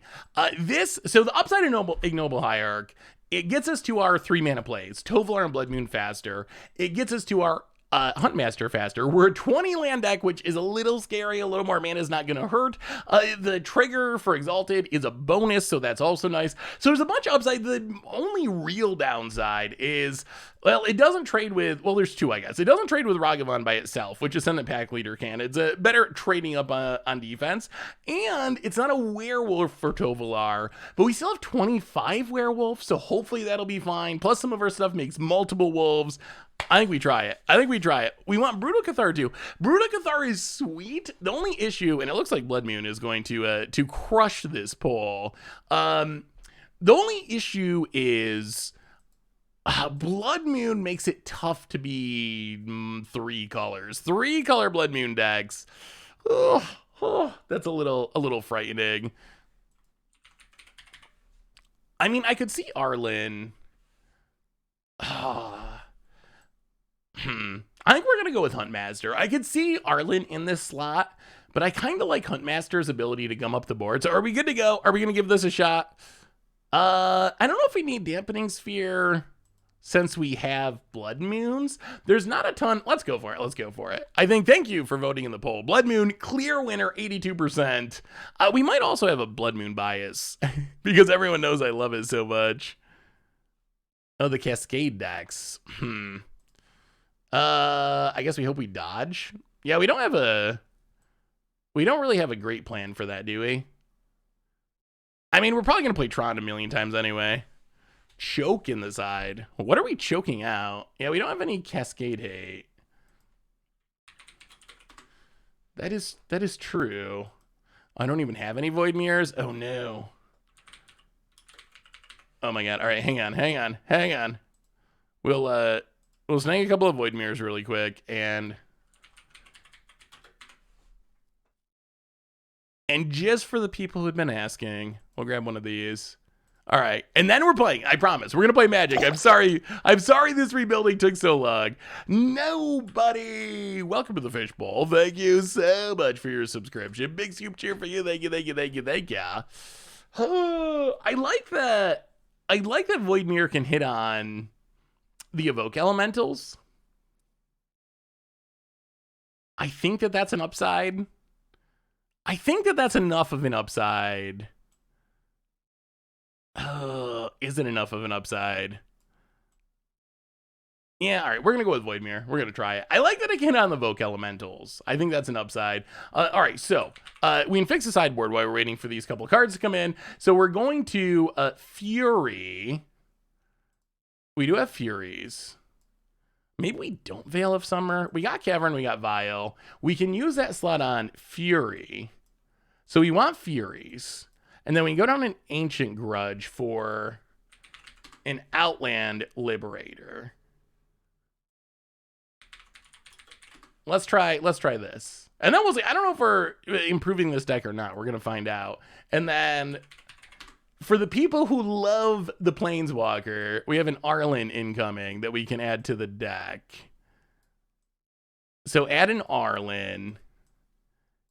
And then Void Mirror. And then we're playing. Then we're good. Once we do this, then we're good. All right, so Void Mirror in. Void Mirror in. Are we going to get wrecked? Do we need this much artifact hate? Can we go down a little bit of this artifact hate?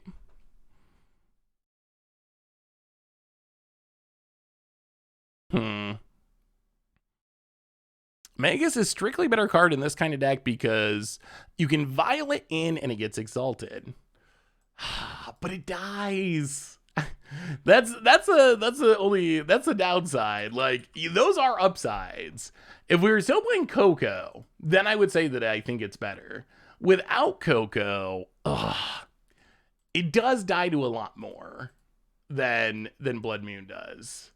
So that's kind of the drawback is I don't know. I mean, we've already decided it. We did the poll. So the poll has decided. The poll's decided that's what we're doing. You probably don't need all this artifact hate. You know what? Let's do it like this. Boom. We got a deck. Let's play Magic. We did it. We did it. We did it. Is Ignoble really better than Ragavan? Probably not. Actually, I don't know. I mean, in an absolute sense, definitely not. But it doesn't need to attack. I can't bring myself. I can't bring myself to play Dirty Monkey in a tribal deck that is not Monkey. I just really can't. It feels so wrong and dirty. When you look at a deck list and you see 5-color humans as playing 4 Ragavans, it just makes you die a little inside. I don't think I can get myself to do it. I don't think I can. It might be correct, but it just feels wrong. It just feels wrong. I know I got to come to grips with it. We got the Endurances. We got the Endurances as our graveyard hate. I think I just got to come to grips with it. That our current modern format is, I mean, the pillars are Ragavan decks, Urza Saga decks, Cascade decks, and Evoke Elemental decks. Like the 4 big archetypes.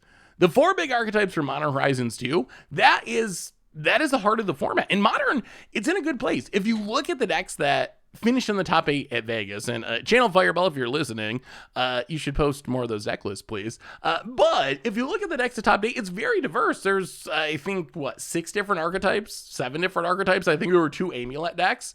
But really, it's very diverse, but every deck is built around, for the most part, most decks, let's say, almost every deck, is built around some sort of Modern Horizons 2 card. So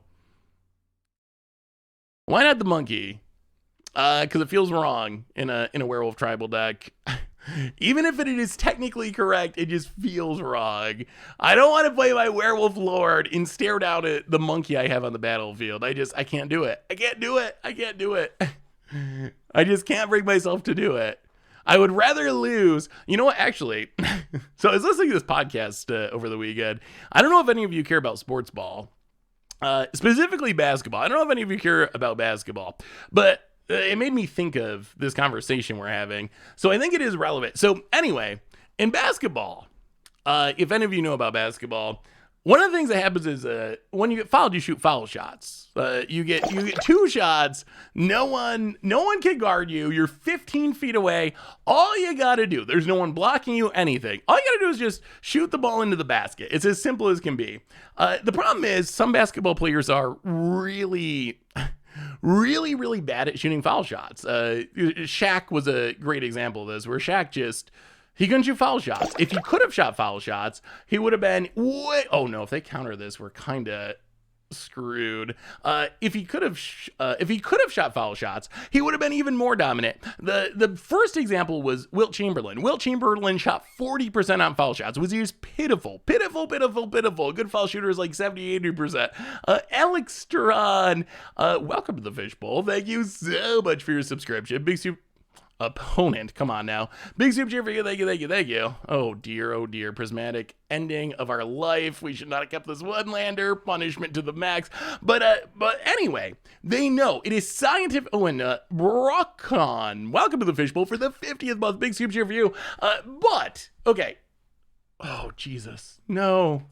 Oh, that's the game. That does it. But they know it is proven that it's better to shoot foul shots underhanded. Granny style, I think we used to call it when we were kids. It is proven that you are more successful foul shooter if you shoot underhand, hold the ball underhand between your legs and flick it up that way. You will make it more. Wilt Chamberlain did this. He shot that way during the season where he scored 100 points in a game, a record that will almost certainly never be broken. It's absurd. He shot that way, but then he switched back to shooting overhanded, went back to shooting 40%, because he said he felt like a sissy or something. I can't remember the exact word. I think it was sissy that he said that he felt like shooting that way. They asked Shaq about it. They tried to get Shaq to shoot that way, and he said, I would rather shoot 0% than shoot underhanded. There's no way I'll do it. So they know it's the correct thing to do. They know it's 100% correct to shoot that way. They will score more points. Because they score more points, they will make more money. If you are better at scoring points in basketball, they will pay you millions of more dollars because you're more valuable to the team. But players won't do it because of they know what's correct, and they still won't do it for reasons that are not rational. But anyway, all that to say, that's where I'm at with Ragavan. I know it's probably correct to play Ragavan, but I just can't bring myself to do it. Even though I know that it's the right thing to do, and I know that it would make the deck more competitive, I just can't convince myself, for whatever reason, that I'm going to put a playset of Ragavan in my werewolf tribal deck or in my human tribal deck. But I think it's a really interesting story because it's definitely not rational. Like, it's all in these players' heads. Like, Rick Barry, one of the greatest foul shooters of all time, he shot that way, and he's a big advocate of it. He said he's actually trained people to shoot that way, but then they all chicken out and they won't actually do it in a game because of how it'll look. They're afraid of how it'll look if they shoot that way. Yeah, there's a really interesting podcast about it. I would recommend it. The podcast is super interesting. There's a Teferi, there's a Batterskull.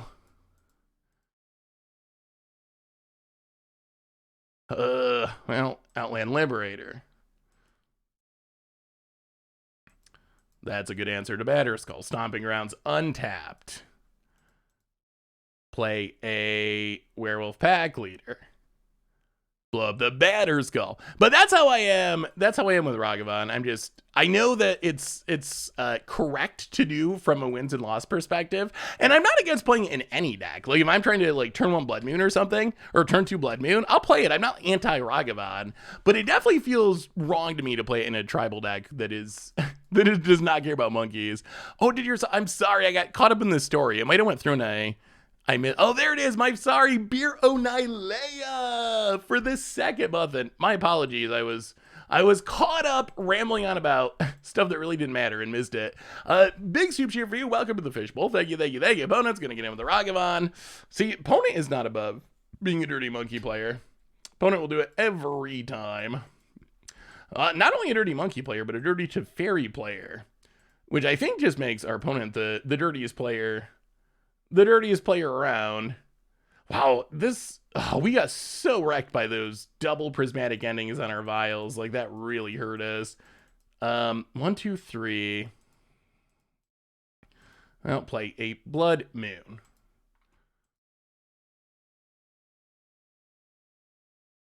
About it. Will you please stop being a...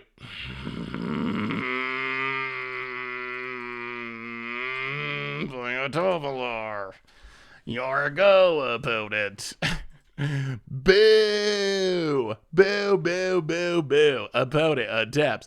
Can anyone explain how leagues work on Moto? If I pay $10 for one modern league and I lose every game because I'm bad, how many best of 3 can I play in total? So a league on Magic Online is 5 matches. Maximum of 5 matches. You can concede earlier if you don't want to keep playing, but it's a maximum of 5 matches. How do we do this?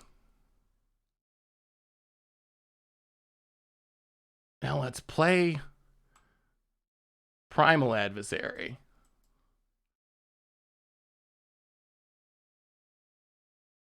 About it. What annoying card do you have this time, friend?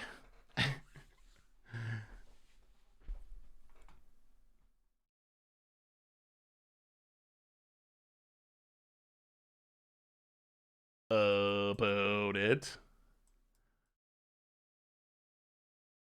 Archmage's Charm to draw 2 cards. And they drew into a lightning bolt? Oh my god. No. No, no, no.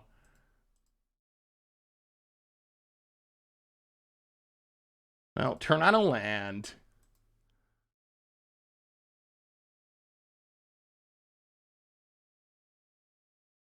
Go to combat.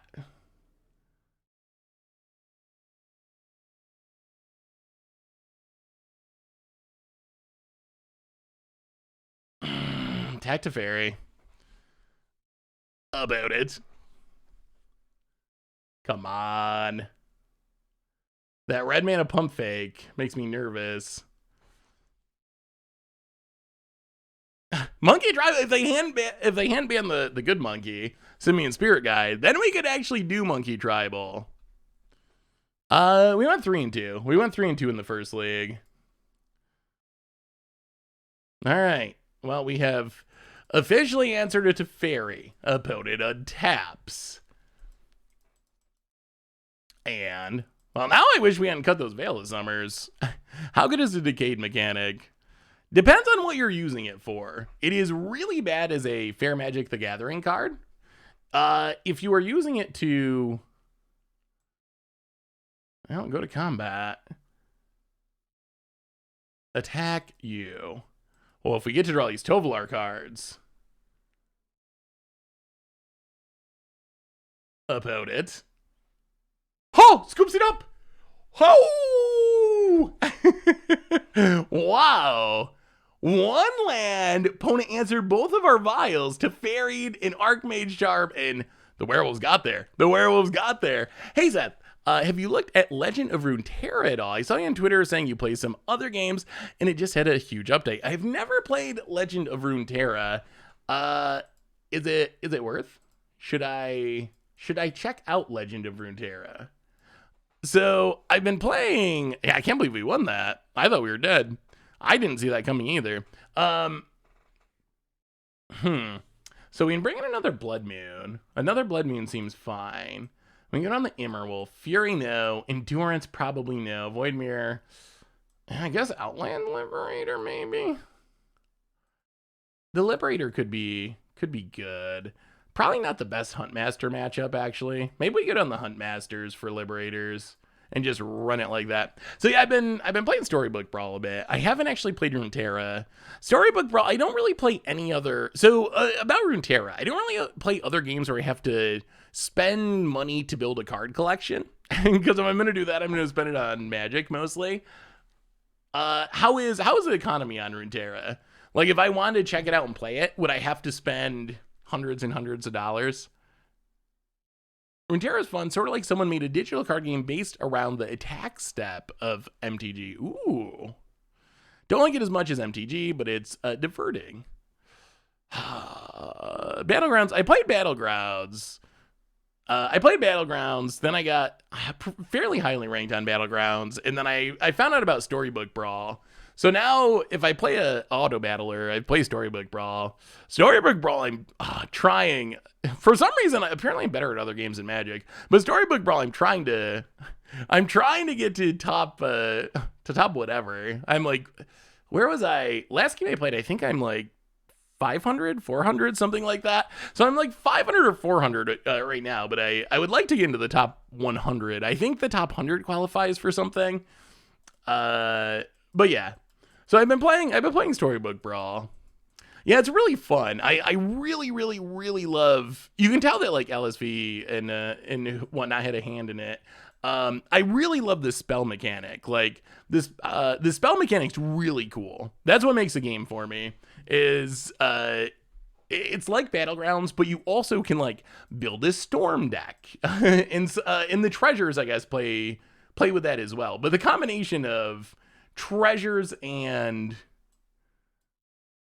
yeah, I guess we got to get a non-basic. But the combination of treasures and spells lets you some really cool things, which I don't know, maybe other auto battlers can do that, but I really enjoy that aspect of it. Opponent, although it probably potentially needs a patch of some kind. I think it might be slightly broken at the moment. Yeah, let's get some mana going. Naturalist, go. Dude, bro, man, guy, handing out a gift sub to Clown Face. Welcome to the Fishbowl. Thank you so much for your subscription. Big super chat for you. Thank you. I've seen some of Caleb's Pauper. He does Paupers in cube stuff, right? That's what I mostly know about Caleb. I don't really know Caleb personally, but I've come across some of his, I believe, Pauper and cube videos. All right, Teferi doing what Teferi does. We miss the land drop, doing what our deck does. Well, play a Naturalist.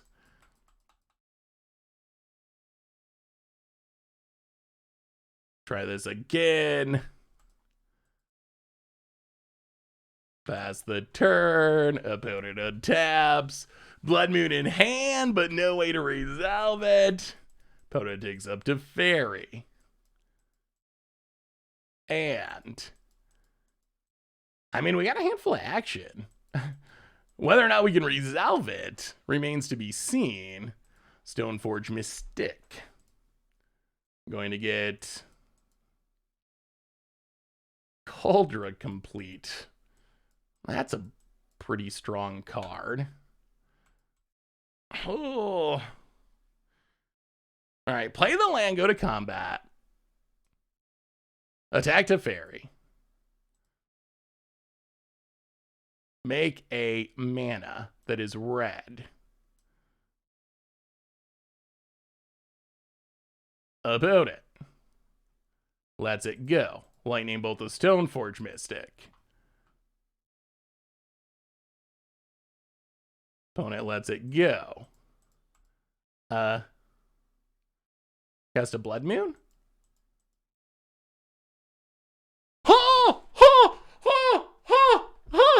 Nice mountains. Nice mountains, opponent. There's another one.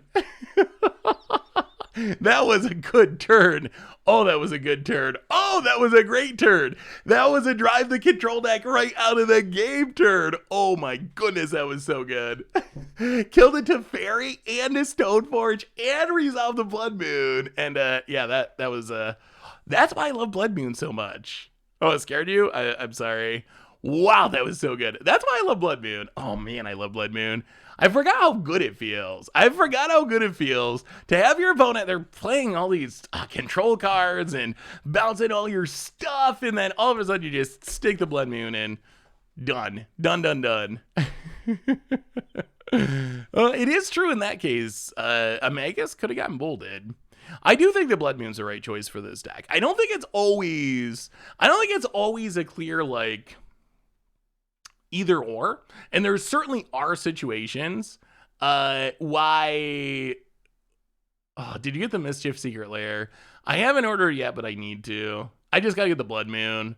I need the Blood Moon. As a general rule, I don't order Secret Lair drops, but I think I gotta get the Blood Moon because I have this belief about playing different versions of Blood Moon, and I want it for I still have my mono red prison deck in paper. That's my like one paper modern deck, which I gotta rebuild because I banned Simian Spirit Guide.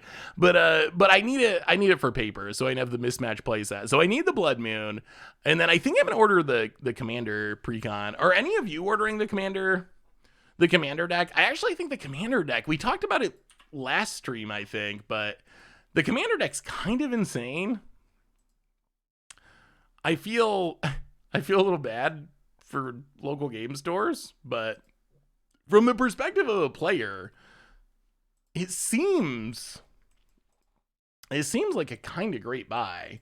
Like, I just don't know how I go wrong when you get Carrick's Thumb $16, Shakashima $10, Gamble $18, Commander Plates $15, Shadowsphere $9, Training Center $6, Solve for Falls $5, Inventor's Fair $7, Cascade Bluffs $8, Impulsive Maneuvers, Lightning Greaves, Swiftfoot Boots, Soul Ring. Like, the value is just insane in this deck. So, oh my goodness. Oh, well, good thing we put that Cascade hit in the sideboard.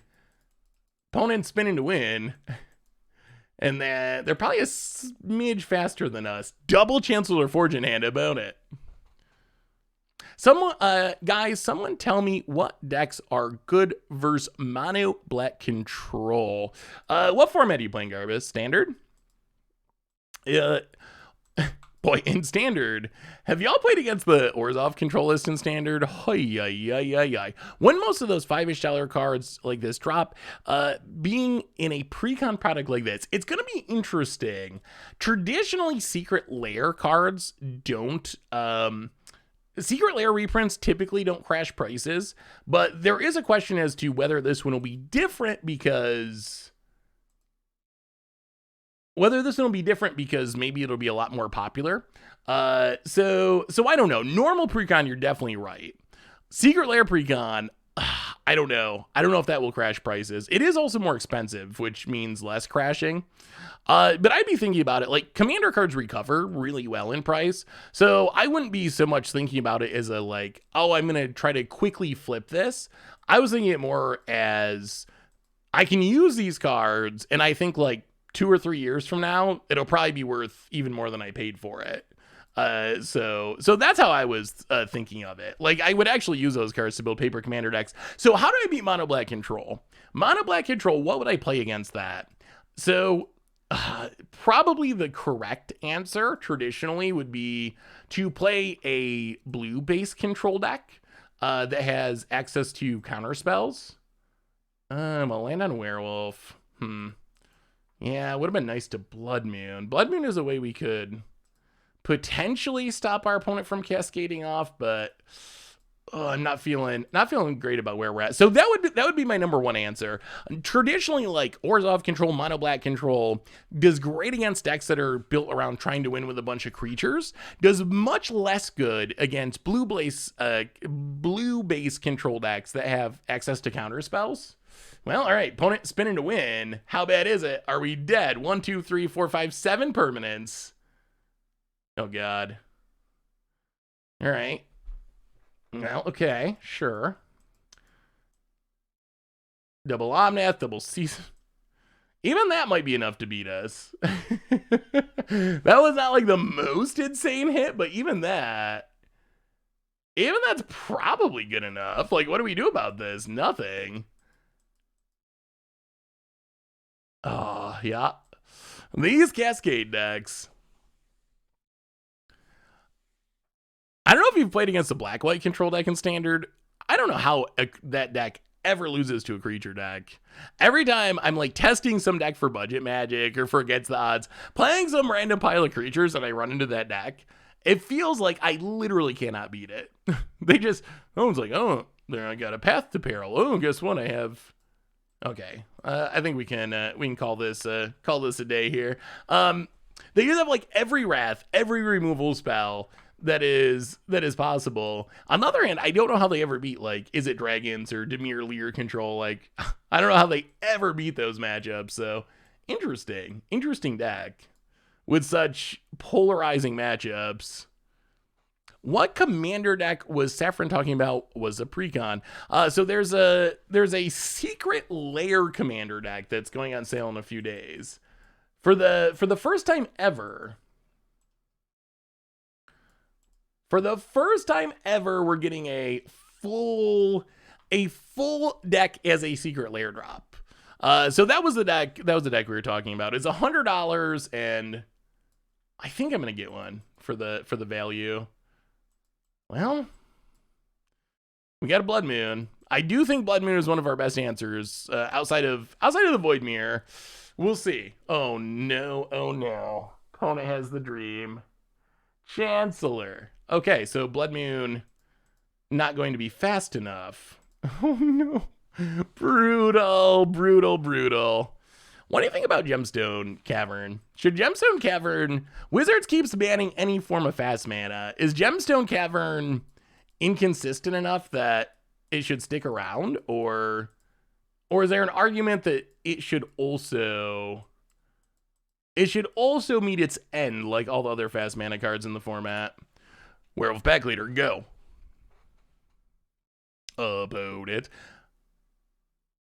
It always comes back to Simian Spirit Guide. Like, if you're gonna ban my Simian Spirit Guide, the safest fast mana spell in existence, if you're gonna ban that, you really gotta ban all of them. All right, opponent Seasoned Pyromancer. Well, let's see if they got a force. If we resolve this Blood Moon, it's possible our opponent's just not able to do anything. All right, discard some cards. Well, take up the vial. In Blood Moon we trust.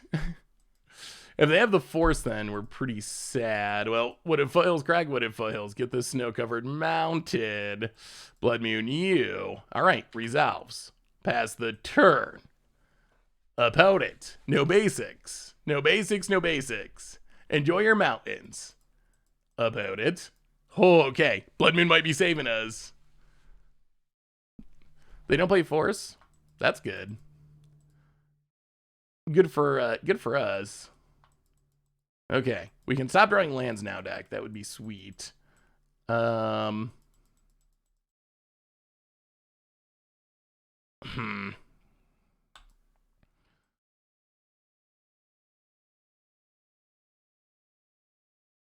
Well, we got to do this now. We want to vial this in now so we can pass and flip it.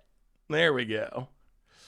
All right. Well, we have werewolves. No basic, no basic, no basic, no basic. Opponent finds a fury. Well, you don't need a basic to cast a free spell. Gonna kill the Tovalar. Oh, all right, no more lands, deck. No more lands. Our opponent's going to draw out of this eventually if we keep drawing lands every turn forever. No. Lightning Bolt. Okay. I'll play the land. Go to combat. Pass the turn. We're giving our opponent so much time. About it. Passing. No more lands, deck. No more lands. Please. Oh my god. It's more lands. We're a 20 land deck. Oh, we're going to have all 20 on the battlefield here in a second. About it. Land. Passing. Vial. On 3 still. All right, another Werewolf Pack Leader. I guess that is a slight step in the right direction. We could potentially attack and draw some cards next turn. Come on. Nothing goes wrong. We need these cards to be drawn. Opponent.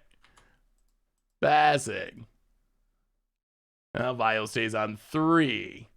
All right, we need these cards. Another one. Okay, all the Werewolf Pack Leaders in the world go attacking. Draw 2 cards. More Blood Moons. About it. Blocks. Blocks. Well. Alright, we will bolt. Werewolf Pack Leader. Ignoble Hierarch. Blood Moon 2. Go. Alright, all the pack leaders. All the pack leaders, that's a lot of cards that can be drawn. Opponent gets back the tokens. No whammies. No whammies. Untabs. Hold. About it. Passes. Violet 3. Okay. We draw another bolt. We go to combat. We attack. We draw 3. These pack leaders are insane. Oh, Void Mirror's nice. Oh, and an Immerwolf. That's also nice. Opponent blocks. Blocks. Blocks. Well, oh, unblocks, unblocks. If our opponent doesn't block, they're going to die. R1 Immerwolf. Grow him. Hit ya. Void Mirror. Bolt ya. Oh, that was good. That was real good. Would you be willing to try against odds with Liquid Metal Coating in Splinter? I really love Liquid Metal Coating decks. I think they're really fun. Maybe we should be Furying too. Fury to clean up the tokens does seem relevant. Wow, opponent had the fast start, but we survive somehow. Go down Immerwolf, go down Primal Adversary, bring in the Furies, run it like that. So yeah, I'm definitely, I definitely love that play style. I will say, this is a fine but fair hand. Can we afford to keep a fair hand against this deck? Like, we can try to use Fury to keep things off the battlefield. We got a couple of Lords, but we don't have any of our Haymakers. There's no Blood Moon. There's no Void Mirror. Opponent's keeping 7. I just don't know if we can... I don't know if we can beat this deck fairly. But yeah, so I'm definitely down for trying that again. The only thing with Splinter is... I mean, Splinter's still, it's fun either way. The most explosive thing is if you get in the right matchup, you can get all of someone's basics, which is hilarious. I don't think that's very practical in current Modern. There's just not a lot of decks with a lot of basics. But still, getting something and blowing up, you know, getting all the copies out of your opponent's deck is pretty hilarious. Oh, boy. These are the worst kind of hands because, like... It's a good hand. It's like a fine hand, but I'm just not sure it can compete with the matchup, so we're going to have to mulligan it. Okay. Well, we got a game plan. Actually, I guess we shouldn't keep 3 Blood Moons. That's probably excessive. Even for us, 3 might be a little bit excessive. I mean, Fury is pretty fair, right? Fury is... It's just a removal spell. Yeah, Moontrod. Best Trod. Better than real Trod. Colony Garden. I'll play a land in Blood Moon. I assume this means our opponent's going to get a basic, though, which gives them a shot. Yeah, it gets an island. Well, okay. Actually, maybe this is fine. Mountain. Opponent, player of many mountains, gets in for 0. I'll play a land, play a...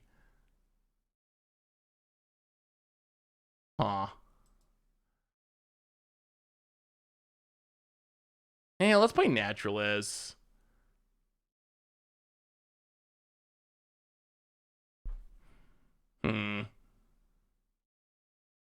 I'm worried about the Fury. Yeah, let's play Naturalist.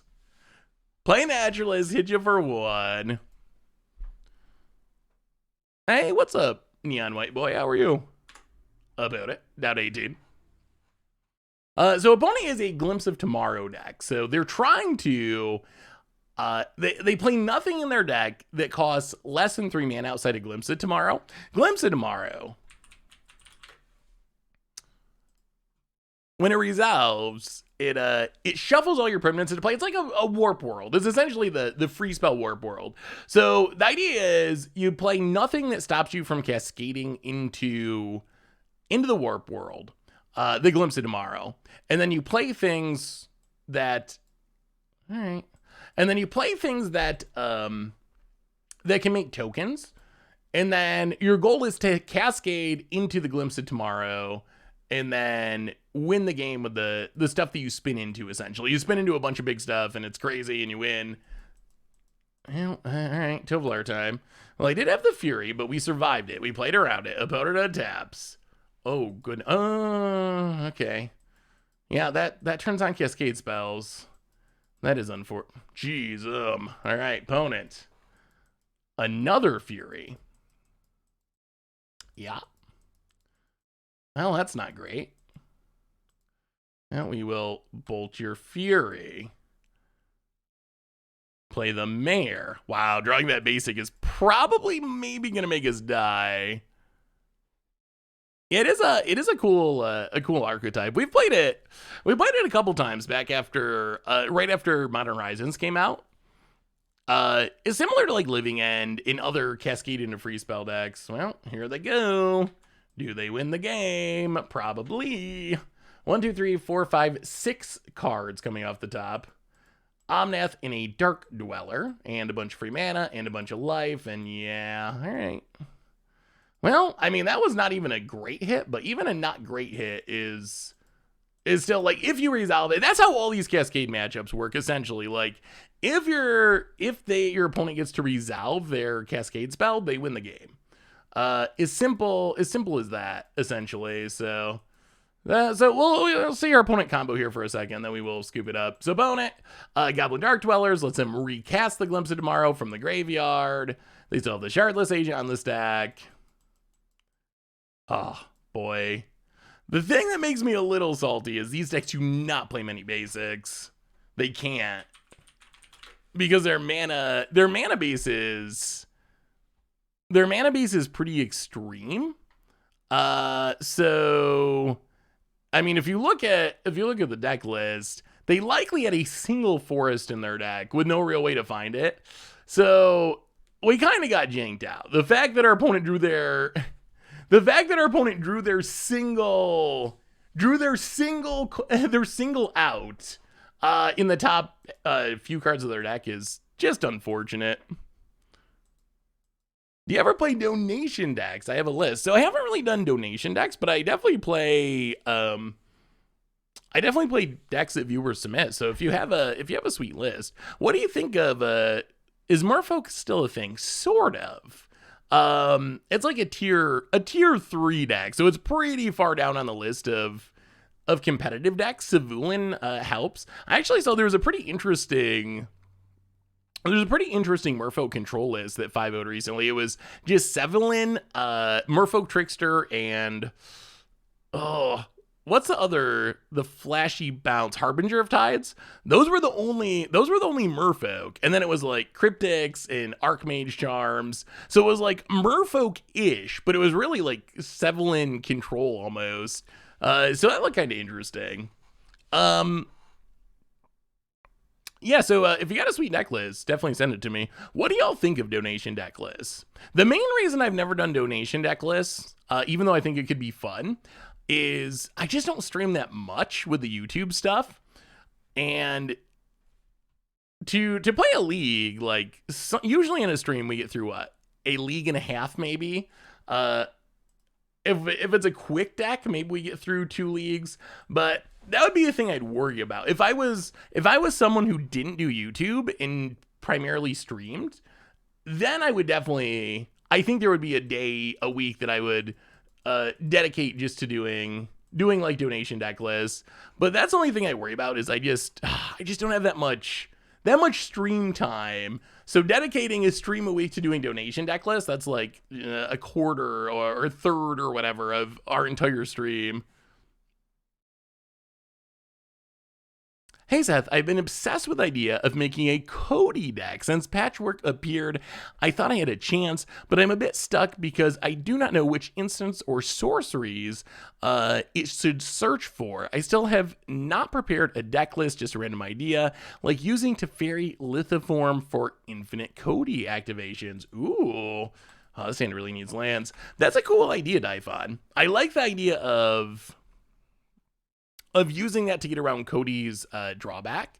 You can get the upside of Cody, but without the without the restriction of not being able to play permanents. So I think that's a really cute idea. I would have to think about it. Our friend is back.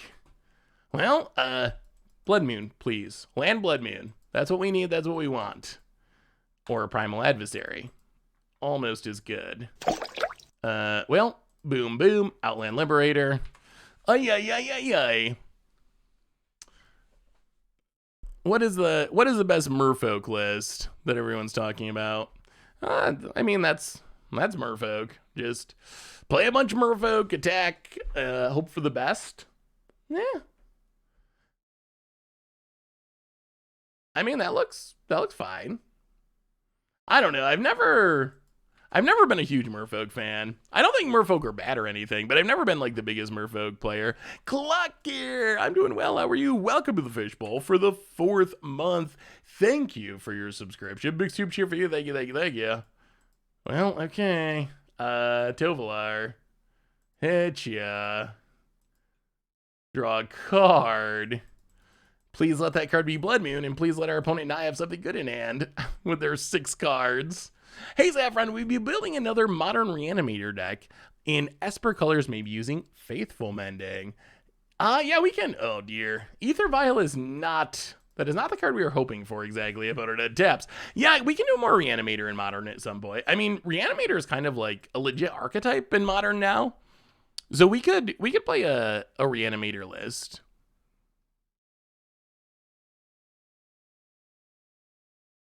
Opponent. Well, let's see what whammies our opponent has. Yeah, I mean, Archmage's Charm is sweet. So it's a little controlling, I guess, for a Merfolk deck. Just finished my new Olivia EDH deck, and it's pricey. I didn't realize my Chain of Mephistopheles was up to 1,600. Okay, opponent, of course, does have the Karn. And kills our Tovalar. Well, we will cast a Primal Adversary. We will kill the Karn. But this is, I mean, without a way to stop our opponent from Troning, like, so unfair. So unfair. How do you keep up with a deck that has access to 7 mana with 3 lands? Nothing I like more than beating Tron though, because oh my goodness, do I hate that deck.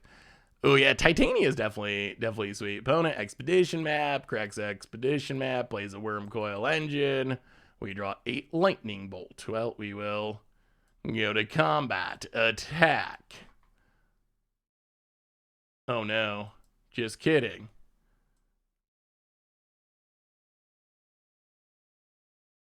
Well, that's kind of...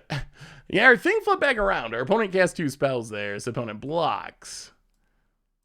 We will bolt the death. I mean, I don't think any of this matters. We're going to blow up the... basically do the same thing, but we had to spend mana this way and lose our 2-drop. But I just don't think anything that we do matters here at this point. Opponent, Urza's Power Plant. And Karn the Great Creator. And good enough for me. Wow, we have played against Tron a ridiculous amount. How many matches of Modern have we played today? 7? And this is 4 Tron matchups? When did Tron become the only game in town? All right, so we will bring in a bit of Artifact 8. We'll bring in the other Blood Moon. We'll go down Hunt Masters and Arlens, which don't do anything against Karns and Ugins. And, well, now we play the mulligan for sideboard card game. Boom. Yeah, I have a Dimir Zombie deck that does the same thing but adds Rooftop Storm to be able to cast Eldrazi for free. Ooh. Yeah, Rooftop Storm is definitely a sweet card. Well, we will keep. Well, that's a Blood Moon hand. Hopefully we draw a clock to go with it. That's kind of the issue. You need Blood Moon and you need a clock. We got the Blood Moon. Our clock is a one power attacking Noble Hierarch though. Yeah, I don't know if they'll print any more Urborgs. I think, didn't they say after they printed Yavimaya? I feel like Aaron Forsythe or someone tweeted or posted an article or something that essentially said, don't expect, well, it's a clock, that essentially said, don't expect more Urborgs. Like, this might be it. So don't expect us to do this for all the colors because it doesn't work that well with every color. Does Vegas show that the MTG meta is getting even further away from paper because of rentals? I mean, I wouldn't read too much into one event. I'm hopeful that with the success of Vegas, maybe we get more paper events and get an actual tournament scene going again for paper. If that happens and the results are continually different, then I would say probably yes. But at this point, I would say with one tournament, it's really like there's just so much variance involved. The difference between top 8 and top 16 or top 32 is like so incredibly small that it can often be like, you know, a single card drawn can be the difference. So I would lean towards not reading too much into the results of one tournament. Although at the same time, like, I do think it's true that there are differences between paper metas and online metas. And I think that reason that you mentioned is one of the big reasons. Like, it's a lot easier to get cards in paper than it is. Ooh, okay. Oh dear.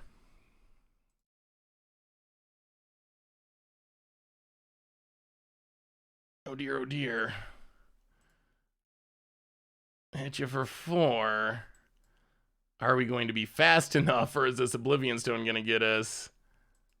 Another Hierarch that doesn't do anything. Well, pass the turn. Oh, opponent. Basic Forest. So this is happening next turn. Opponent passes. I'll play the land, go to combat. Tovolar flipping might be exactly what we needed. Attack, attack, make a mana.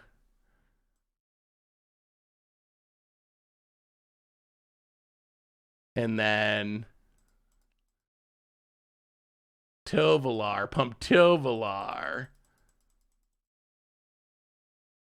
9, 10, 11, 12. And oh, we got there, and we got there. Oh, that list, that looks sweet, Fats. I do love Mono Red Prison. Mono Red Prison, one of my all-time favorite. I mean, it is my all-time favorite modern archetype. It's definitely got a lot harder with Simian Spirit Guide getting banned. Gemstone Caverns, it tries hard, but I mean, I got this article that's coming up about the modern ban list. So we get to talk a little bit about Simian Spirit Guide and Fast Mana and whatnot. But, ooh. On the draw, we do have the Blood Moon. Opponent's keeping 7. You never want to see Tron keep 7. That's never a good plaid. Mulligan. Tovolar Tron. Not as good as real Tron at the moment. Alright. This one we gotta keep and just hope. Okay. Well, Ignoble Hierarch and Land. Those are the 2 cards we would like to draw off the top in a row in that specific order. Void Mirror. Alright, Void Mirror could maybe do something for a minute. Graving! Welcome to the Fishbowl. Thank you so much for your subscription. Big super cheer for you. Thank you. I mean, I don't know. Is the Boyle combo actually a real reason to? The last hand was good though. I mean, the last hand was fine, but it didn't have a Blood Moon. Wait, the one with 3 Tovolars? I don't think the 3 Tovolar hand is going to be Tron. I feel like we really need a hate card. especially with Tron keeping 7, you know that they have Tron. So basically you're priced into finding a hate card. Because Tron, any competent Tron player is not going to keep a 7 with Tron without having access to Tron. So you know that they have access to Tron. You know you're on the draw, which means you're potentially getting carned before you even do anything. You gotta find a hate card to have any shot. I actually think that's kind of a silly argument. I don't think that it's actually Ancient Stirrings. I don't actually think that it's very likely. Yeah, you can post any safe magic links here. Neon White Boy. But yeah, I mean, really, like, expensive land destruction, I don't know if I actually buy that as a legitimate reason to not print a blue version of Urborg. If we drew a land there, we kind of had a shot. We could have played the Blood Moon. And that would have been good. Now our opponent can, play Tron. They have the green mana, so they get to resolve stuff through the Void Mirror. Well, okay, opponent's gonna not resolve that through the Void Mirror. They're gonna learn a little lesson about Void Mirror. Well, interesting. Go to combat. Attack you. Get a mana. Okay. And then cast a Blood Moon? And pass the turn? Opponent plays a land. And passes land? Okay. Well, Tovolar. Is there a chance that we're going to somehow stumble into this win? It's kind of maybe happening. Is our opponent said GG? Opponent said GG! Opponent scooped it up! Wow! Oh my goodness, we got there. Okay. The hate card's coming through. I'm glad we had that Void Mirror in the sideboard. I feel like that slowed our opponent down just enough. Took down Tron. Boy, we've played against. Yeah, I don't know what was going on with our opponent's deck. We've played against Tron 4 times today, and we beat him 3 times. So that's actually, I guess if we're gonna beat him most of the time, we'll take it. No way the Tron player didn't throw that. Maybe those were some weird lines. I will admit. Yeah. I don't know, maybe they're new at playing Tron. I think the general rule of Tron is I don't think you ever keep a 7 without Tron. I don't know if there's any justification of keeping a 7 card hand that cannot assemble Tron. Yeah. 1 land, no keep. 2 lands, 1 keep. We'll put a Primal Adversary to the bottom, and well, we'll see what happens. We do need another green source. We have this mountain, awkward to the Werewolf pack leaders, but this doesn't feel like a Werewolf deck. It's more of a draw Blood Moon deck or lose. Well, I mean, it's also, I think it's partly the matchups. Like, Tron is a draw matchup or draw Blood Moon or lose type of deck. Like, well, this one is also a draw Blood Moon or lose type of deck, the Amulet Titan deck. So I think it's partly just a product of the matchups rather than a sign that the deck can't win without Blood Moon. But like some of these decks, like not many decks are going to beat Tron or Amulet Titan without having some plan for interacting with their mana base. Hey, what's up, Wish? How are you? I love you as well. Hey, it's going well, Soul. Good to have you. We went 3-2 in our first league, and we're trying to finish our second league before I got to go upload the podcast. We'll see. We're 2-1 right now. Castle Garenbrig.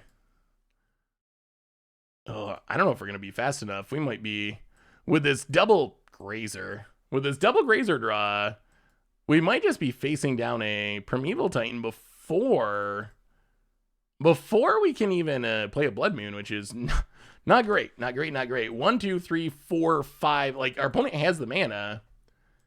All he needs a land for a turn 3 Titan, and then we're done. We're done.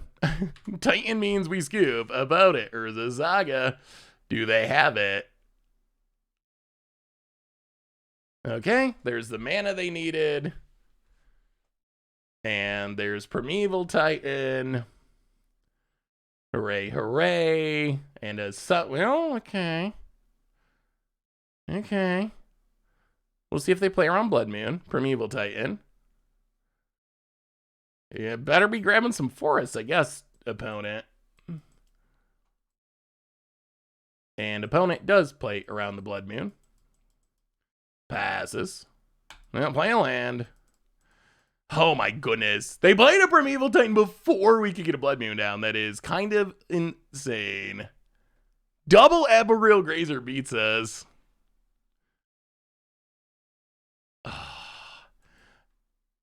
Wow. Well, I mean, so the fact that we found 2 basic forests is a pretty big tell that we were probably playing a Blood Moon deck. So I assume that's why our opponent searched out those forests. I am not sure if we can... I'm not sure if we can overcome this. We'll see. Opponent gets a bunch more forests. No blocks. Opponent plays a mountain, passes. And stomping grounds.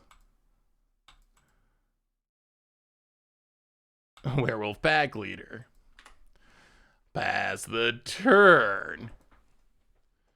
Did you miss a match? We're in round 4 of this league, so if you haven't seen 3 matches, probably. Opponent gets in with the Primeval Titan.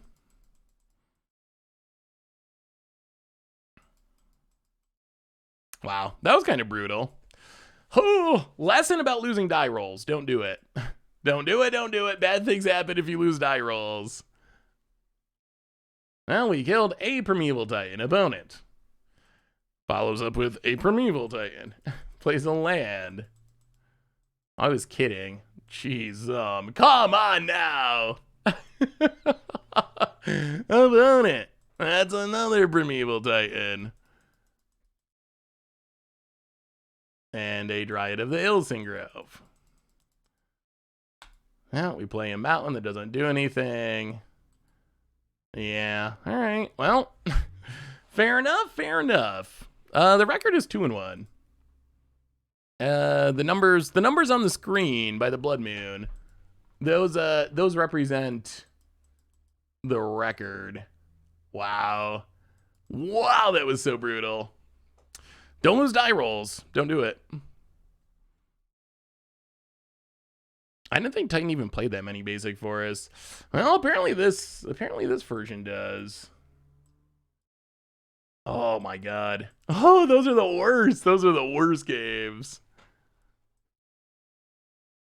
Oh, we even had the Blood Moon. That's like the... I mean, I have felt for a long time that Primeval Titan is... like, if you had asked me before Modern Horizons 2, I would have said Primeval Titan was on the short list of cards that should have been banned out of Modern Most. I think now that you have Modern Horizons 2 and the power level is just through the roof, I don't even know anymore. I'm at the point with Modern now, with the current power level, like, start unbanning stuff. Like, if you want to print breasted stuff to sell sets, okay, but... having stuff like Birthing Pod banned is just like, it's insane. Like, it's really insane. The only thing that makes sense to me is Wizards just doesn't care about the modern ban list, hasn't thought about the modern ban list, because I feel like if you actually look at some of the cards that are banned in Modern, I mean, some obviously need to be banned or just busted, but if you actually look at the cards that are banned in the format and compare it to some of the stuff we got in Modern Horizons, like, there's no way it should be banned. Like, Birthing Pod, Blazing Shoal is the most hilarious one. Blazing Shoal, it blows my mind that card's still banned. Like, Blazing Shoal was banned in, like, 2011 because people were People were playing 4 Progenituses and Dragonstorms in their Infect deck so they could have a pump spell that dealt 9 damage. One pump spell that dealt 9 damage. And you try to play an Infect creature, you try to mulligan into a hand that had Progenitus, Blazing Shoal, an Infect creature, and then you try to pitch your Progenitus out of your Infect deck to pump your random Infect creature and win the game. Like, back at the time, okay, sure. Back at the time, I get it. That was probably busted, and it probably needed to be banned. Fair enough. Fair enough, I will accept that. However, I think this is just too risky. However, by current standards, all right, well, we'll see. See if we're dead before we play the Blood Moon. I mean, now the problem is our opponent's going to have answers to it. We really need the Blood Moon to work in game 1 because our opponent doesn't have many sideboard or doesn't have access to many ways to kill it. Now that we're in game 2, they're going to have a bunch of ways. But yeah, I mean, at this point, green just has pump spells. Like, Infect can kill you on turn 2 anyway. You got to scale up. Like, why is Blazing Shoal, like, if your Infect deck wants to run Progenitus, please throw some Dragonstorms and Progenituses into your Infect deck for me. I would love to play against your I would love to play against that version of Infect. Like, please, that would be so much easier than the version that just plays a bunch of pump spells and kills you and doesn't have to play uncastable Progenituses. So yeah, it's kind of funny, some of the cards. I'm working on an article. I haven't got it completed yet because I want to do a video to go with it. I got the article done, but I want to do a video to go with it. But I'm hoping to have it done. Jeez, hoping to have it done maybe by this weekend. All right, opponent going off. Golly. I mean, our opponent's also had kind of insane starts. Like, this is turn 2. Opponent passes. We take up our vial. I mean, if this is also our opponent having a way to kill Blood Moon, I'm going to be very sad. All right, Blood Moon, you pass the turn. So opponent, they did a lot of very obnoxious things. They played a ton of lands. They bounced a ton of lands. Now they're mountains, and we will see. Gonna be a little trickier to cast a Primeval Titan without any sources of green mana. Jitte is... I don't think Jitte and Punishing Fire, and like I said, I got an article that I talk about all this stuff. Those are cards that I'm a little more on the fence on. I wouldn't say, So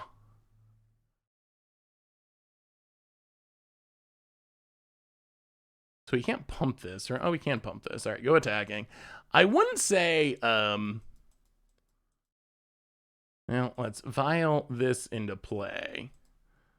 And then pump this. Hit ya, kill it, draw a card. Opponent did manage to draw... did manage to draw a forest. If they draw another one... No. None of that. Jitte and Punishing Fire, I think there's... I like flipping the Tovolar here, I think. And then next turn we can Hierarch. They're more in the middle for me. They aren't in the, like, yes, these 100% should be unbanned. But I think there is merit to at least having conversations about whether they could be unbannable. Well, go attacking. I do think there's some concern that they would just punish creature decks too much. At the same time, like, in Modern, people are stone forging up...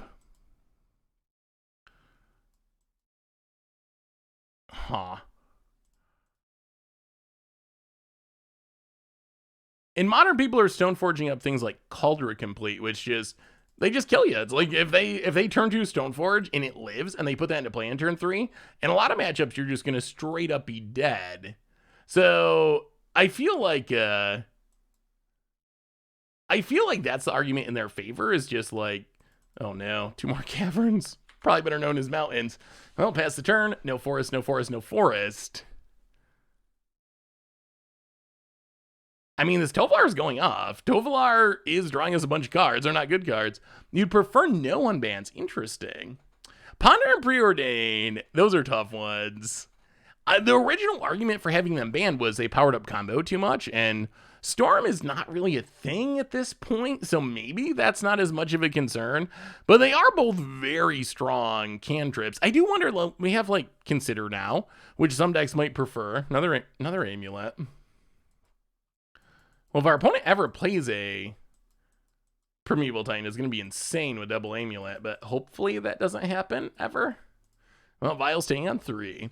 Hey, Saffron, I've been watching your videos on YouTube for years, so thank you for all the amazing content. Have you ever made a video about how to build a budget modern land base with 2 or more colors? Ooh. So, I think I made a video a long time ago, if I remember right, about like the hierarchy of lands, like which lands you should play instead of other ones. I'm not sure I should make a video about that. I think that's a good topic. So I don't know. Not that I remember. Did I? I remember doing a Brewer's Minute about like which budget lands were best, essentially. Like play this one over this one. I believe was the main topic. All right. Trampoline, it draws some cards. Discard to hand size. We are Blood Moon locking ourselves here too with only having 1 forest, but all right, no forest, no forest. No forest. Oh my god. All right, and game. All right, that's unfortunate. Well, with 2 amulets, I believe we're just dead, right? So opponents, last card's Primeval Titan. I mean, I guess there's no Field of the Dead anymore. All right, we're good. Well,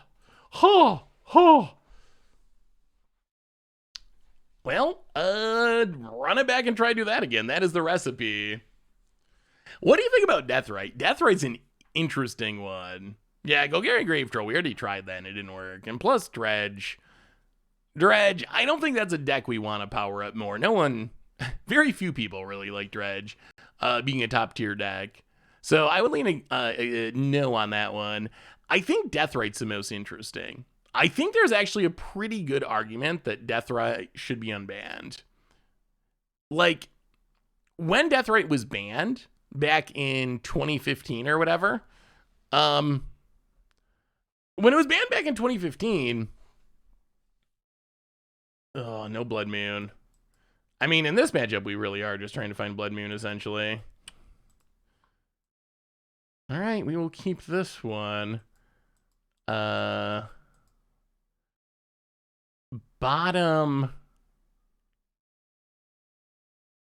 and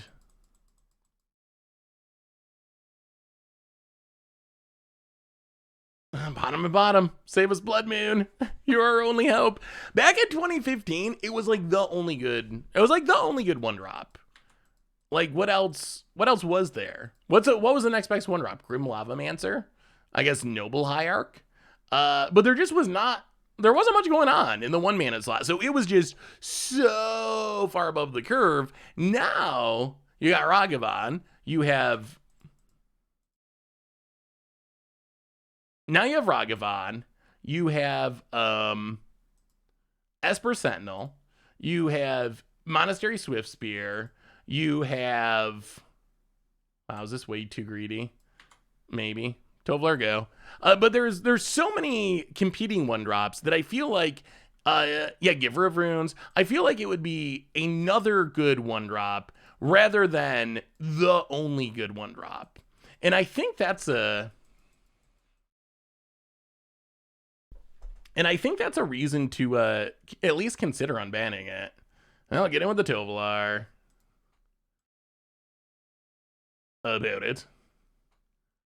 Takes it. Cavern on Werewolf. I'll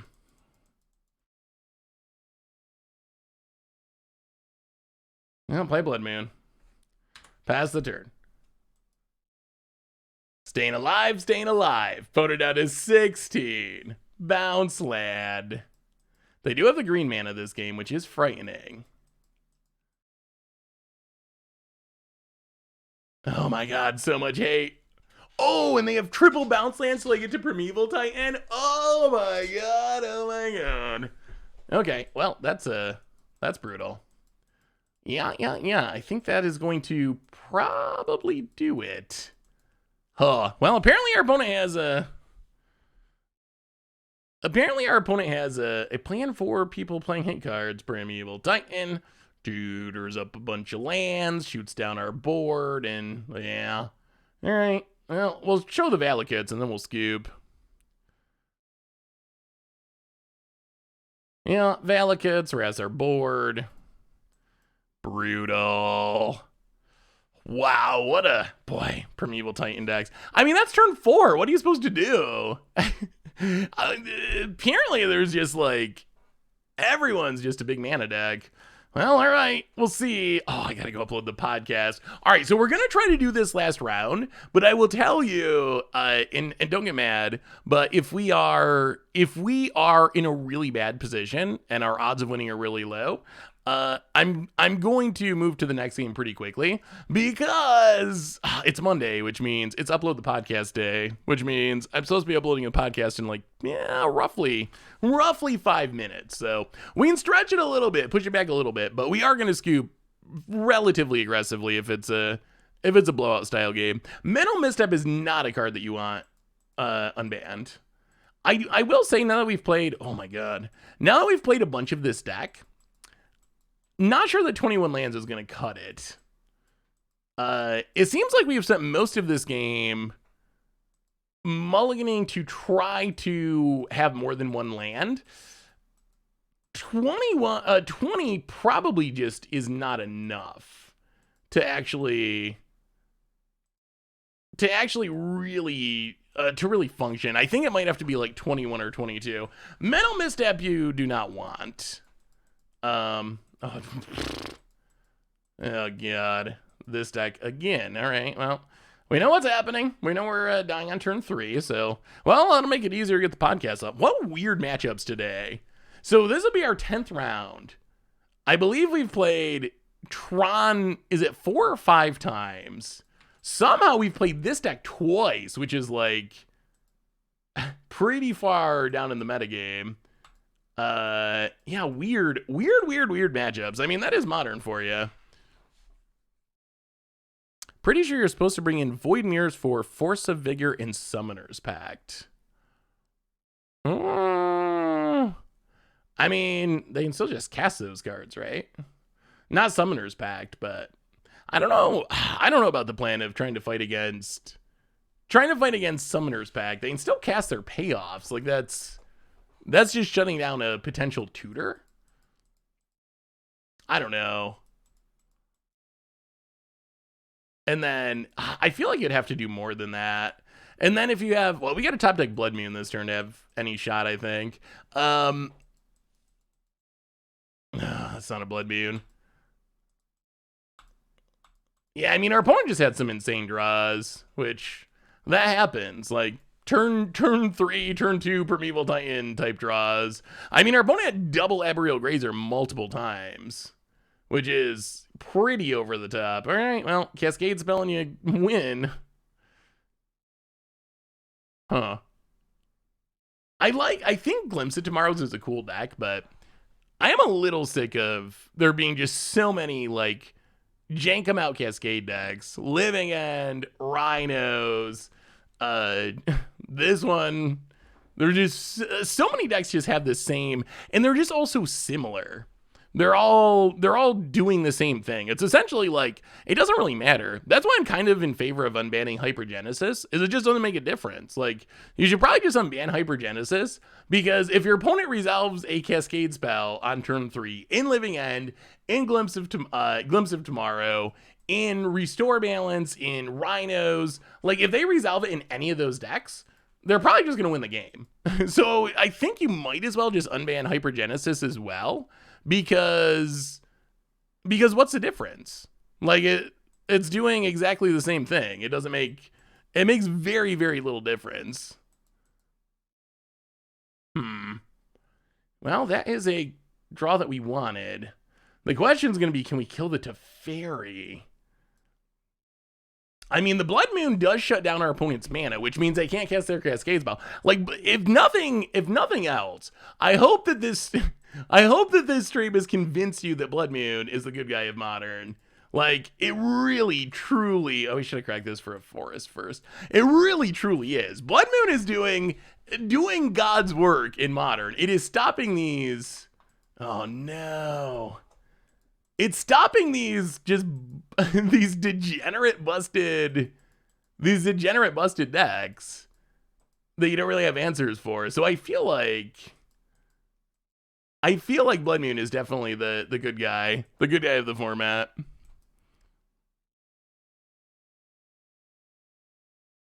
I'll go to combat, attack the Teferi.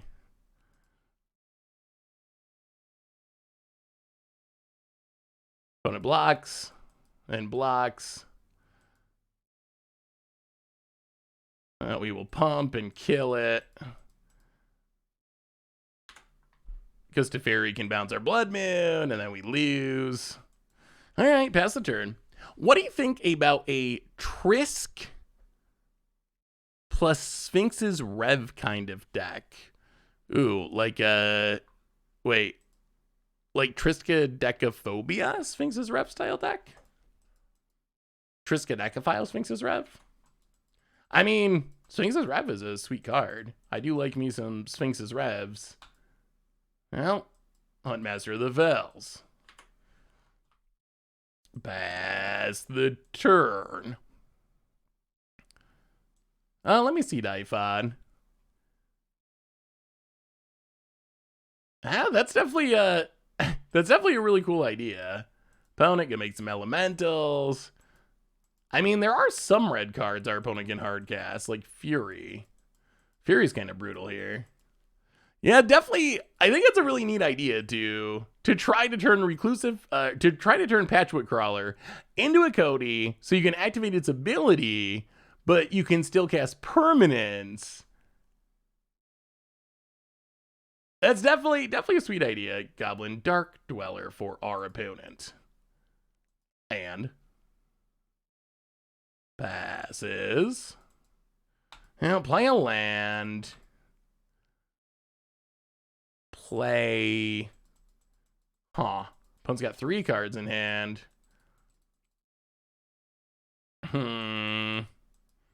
We'd like to flip this Huntmaster.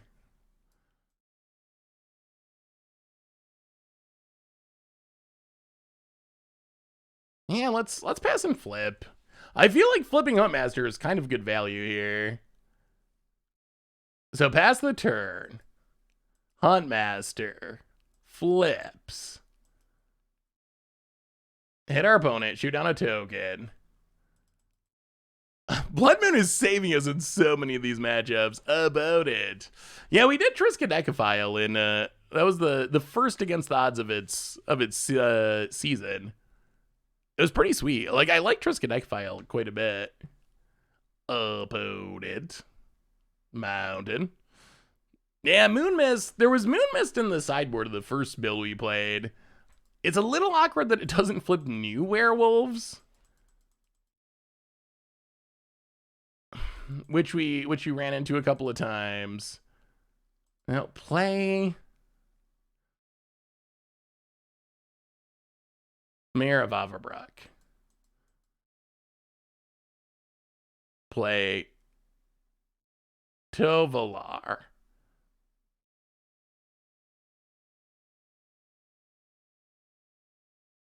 Actually, no, let's just pass and flip again. One more passing and flipping. We basically just need our opponent not to draw the basic that lets them cast their Cascade spells. Like, that's it. All right, flip. Next turn is the I win turn. That's not a basic. Okay. Flip a Flip would be a good emote. Opponent, Chancellor of the Forge, make some dorks. Sure. Well, that does buy them a little bit of time.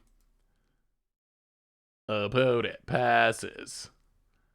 Well, flip them all. Huntmaster, hit you, kill a token.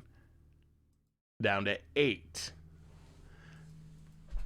Can we win this turn somehow?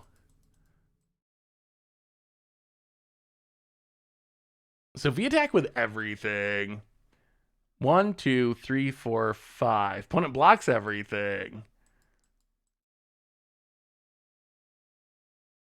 Is it worth it? Yeah, I mean, Blood Moon has been key to just keeping us in a lot of these games. All right, yeah, I think we can go attacking. Go to combat attack. Oh my goodness, oh my goodness. Okay, just kidding. That was obviously intentional. We didn't want to attack. Okay, well, our stuff flips. We actually kind of did want to attack there. I think it would have been fine because we could have trampled the 3/3s. I think we were just short of lethal, but it would have been worth attacking. Opponent suspends a Glimpse of Tomorrow. Well, that's fine because you were dying this turn. There is not going to be enough time for that to come off suspend. Our stuff transforms. Sure, take up the vial. All right. Well, I mean, that's the recipe. We know how to do it. Ping you, shoot a token. Opponent goes to 6.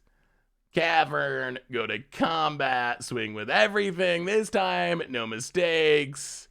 And that should do it. And that was a Huntmaster game. That was a good one. Opponent. How viable is Price of Progress against these type of decks? So Price of Progress, not in Modern. So we don't really know, although my assumption is Price of Progress would be absurd in Modern. like I think Burn would be tier. I mean, Burn already is top tier, but I think Burn would be over the top insane if Price of Progress was in the format, to the point where I kind of think Price of Progress is arguably just too good for Modern, as weird as that might sound. But yeah, I think that it's at very best on the borderline of just being straight up too good for Modern.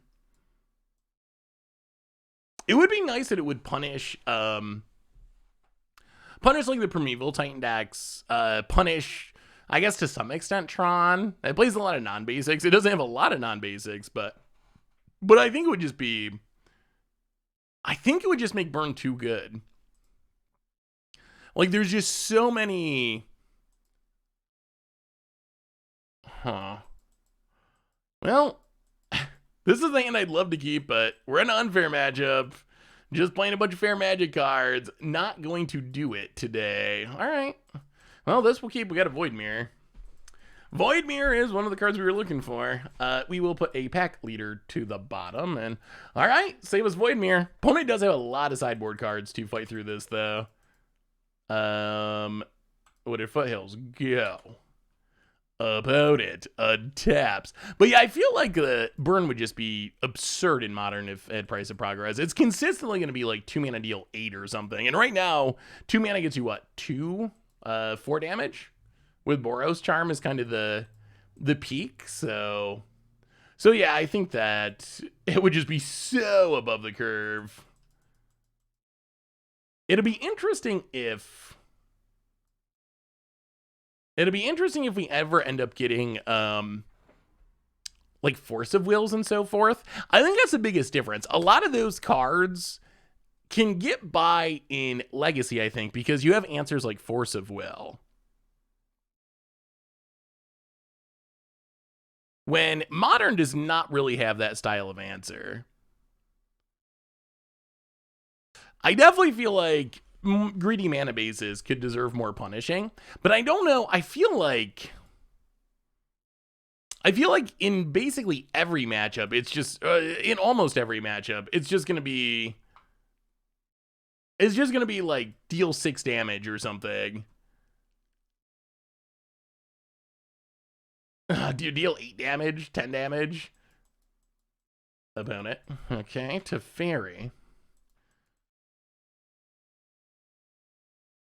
Well, that's a problem. That lets our opponent bounce the Void Mirror and then go off, theoretically. Okay. Well, that does help. Now our opponent needs to bounce the Blood Moon and the Void Mirror to go off. Maybe we're just stacks. We're werewolf stacks. Maybe that's where we should be. Maybe we drop the 1-drops and just play all the stacks pieces. About it. Well, we're not dead yet. And then if our opponent takes down the Teferi, we can bolt it and kill it. And now we just got to get our clock going and close out this game. Hey, what's up, Galleon? How are you? Good to see you. Good to see you.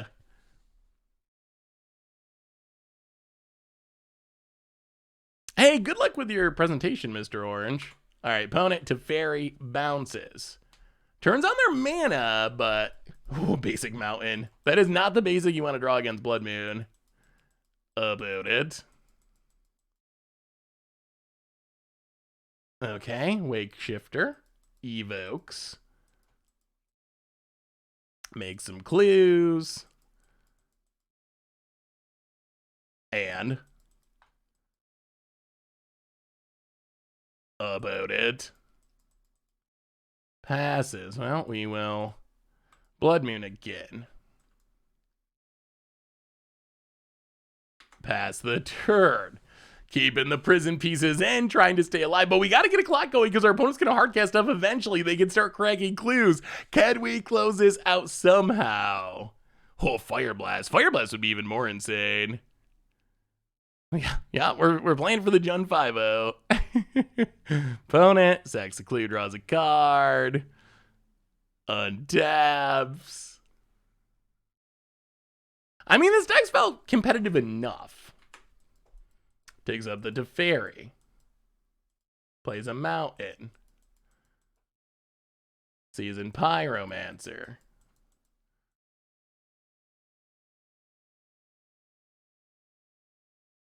I am worried that we're going to lose fairly. We're stuck on mana, and our opponents, they are playing many things. Draws some new cards. Well, we will... Let's see. First off, Bolt Teferi. Get that out of there.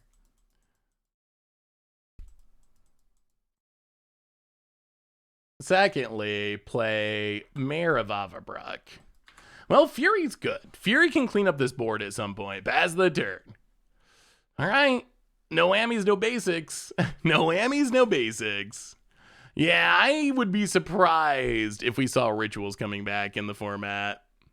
When are you going to make Soul Sisters good again? I might have been working on some Soul Sisters for Standard. Ooh, another Seasoned Pyromancer. Okay. Uh-huh.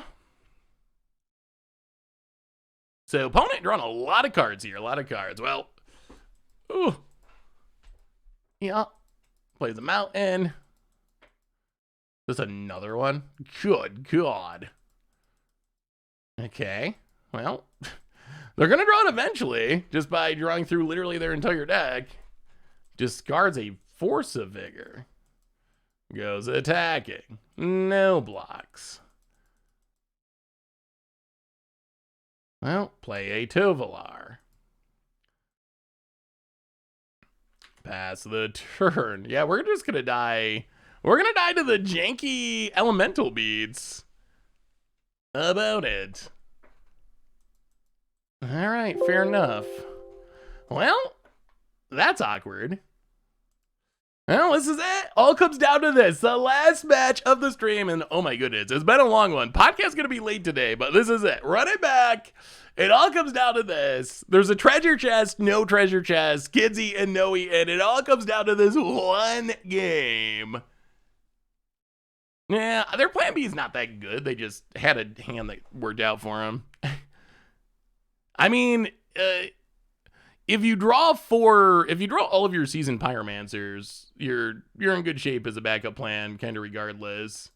So I think it was more just kind of the variance of the draws than anything. Like, I don't think their backup plan is really that good, but if you draw all your Seasoned Pyromancers, it's good. All right, Mountain to the bottom. Well, we'll see. We don't have a Blood Moon, but we do have a Void Mirror, which we saw our opponent has infinite hate spells, so about it. Untaps. So I was going over the Secret Lair Commander deck, then I realized something. Is this the first time we've gotten a foil propaganda in paper? Ooh. Is it?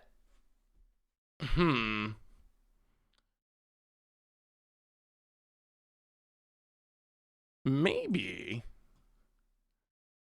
Yeah, it might be. Come to think of it. Wooded Foothills. Crack Wooded Foothills. Get a snow-covered mountain.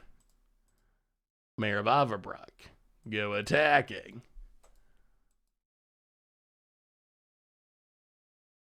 About it. Untaps. Oh, please no Furies. Cracks the Misty Raid Forest.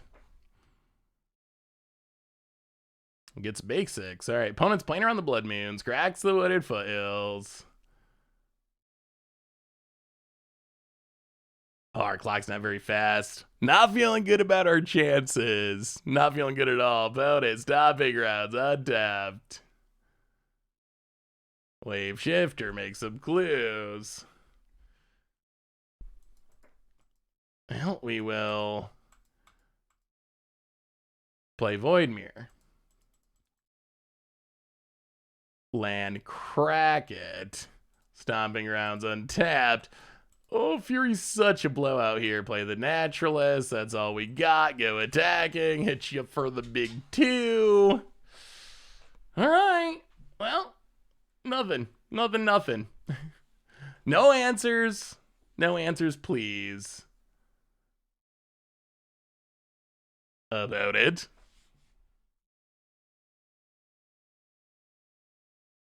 Thinking. All right, down to 13. Oh, also, I mentioned this earlier, but Thursday is a holiday here in the U.S., so no stream Thursday. Today and tomorrow this week. About it. Sacred Foundry, untapped. As the Pyromancer again, okay. Never-ending Pyros.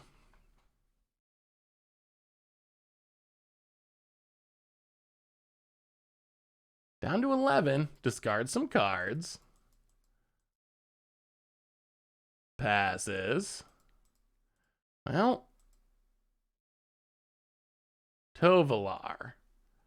Oh, we're actually pretty close here. Go attacking. Make a mana, get a trigger.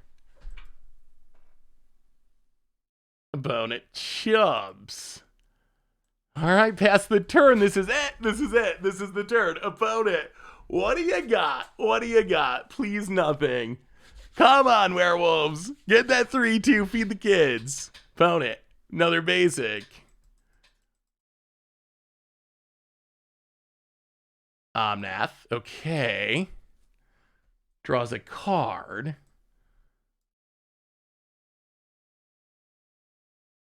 And passes. Well, we get to flip our Werewolves. Tovolar coming through. Flip. Okay. We draw nothing. We go to combat. We attack with everything. We make a mana. Opponent. Come on. Hold, Void Mirror. Hold.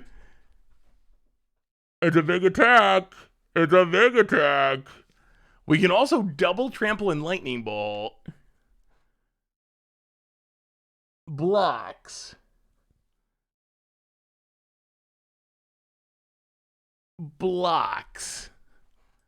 So this hits for 4, 8. Okay, I think this works. Tovolar tramples itself. Wait, if we go all the way, so this would be 9 minus 2, 7, 8, 9, 10, 11. All right. Yeah. Trample it up. Trample over. Oh! Werewolves, the 3-2 champions of the world. The kids are eating. The kids are eating. So I guess it doesn't matter what build we play. We're bound to get a 3-2 apparently. We played the first build, we made some updates, we got a 3-2 again. I do think some of the changes were good. Not sure about Noble Hierarch over the Wolf 1-drop. Maybe the deck needs another land or two. Primal Adversary was less impressive this league than our first league. Huntmaster had good games and bad games. I don't know, but I do know one treasure chest. Ooh, Toski. I think maybe that's what we need. Honorary Werewolf Toski to give us even more card draw. But really, I do feel like Werewolves are relatively competitive. I don't think they're broken, but I think they are.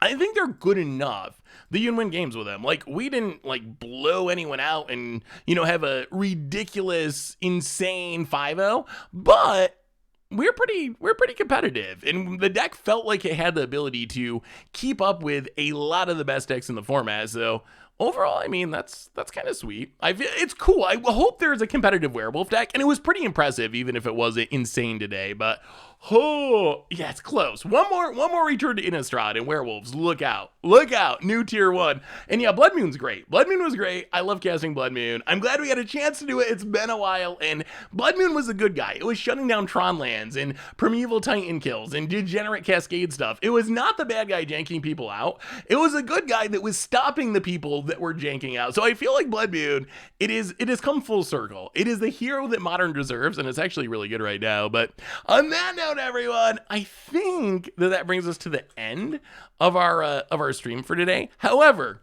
there's good news. It's a Monday, which means we're back tomorrow, 21-ish hours from now, 2 p.m. Eastern time. We'll be back to have more fun. Also, more good news. There's a podcast going up in just a few minutes. I'm going to go upload that next. There's a Budget Magic on the YouTube channel, so check that out. If you missed anything, the replay YouTube has all the highlights, and of course, one more shout out to our sponsor today, Card Kingdom. If you need to pick up any werewolves or blood moons or anything else, you can go to cardkingdom.com. Even get a free goldfish sticker. Let them know you want one. Most importantly, thank you to all of you, each and every one of you. Y'all are amazing. We had fun playing Modern today. I really appreciate you hanging out this Monday afternoon. So have a great night, everyone. I love y'all, and hopefully see you tomorrow to have some more fun. I don't know, maybe we'll try one of these other janky Modern decks. We'll see. So until then, everyone, have an amazing night. Thanks so much for being awesome, and I will see you tomorrow.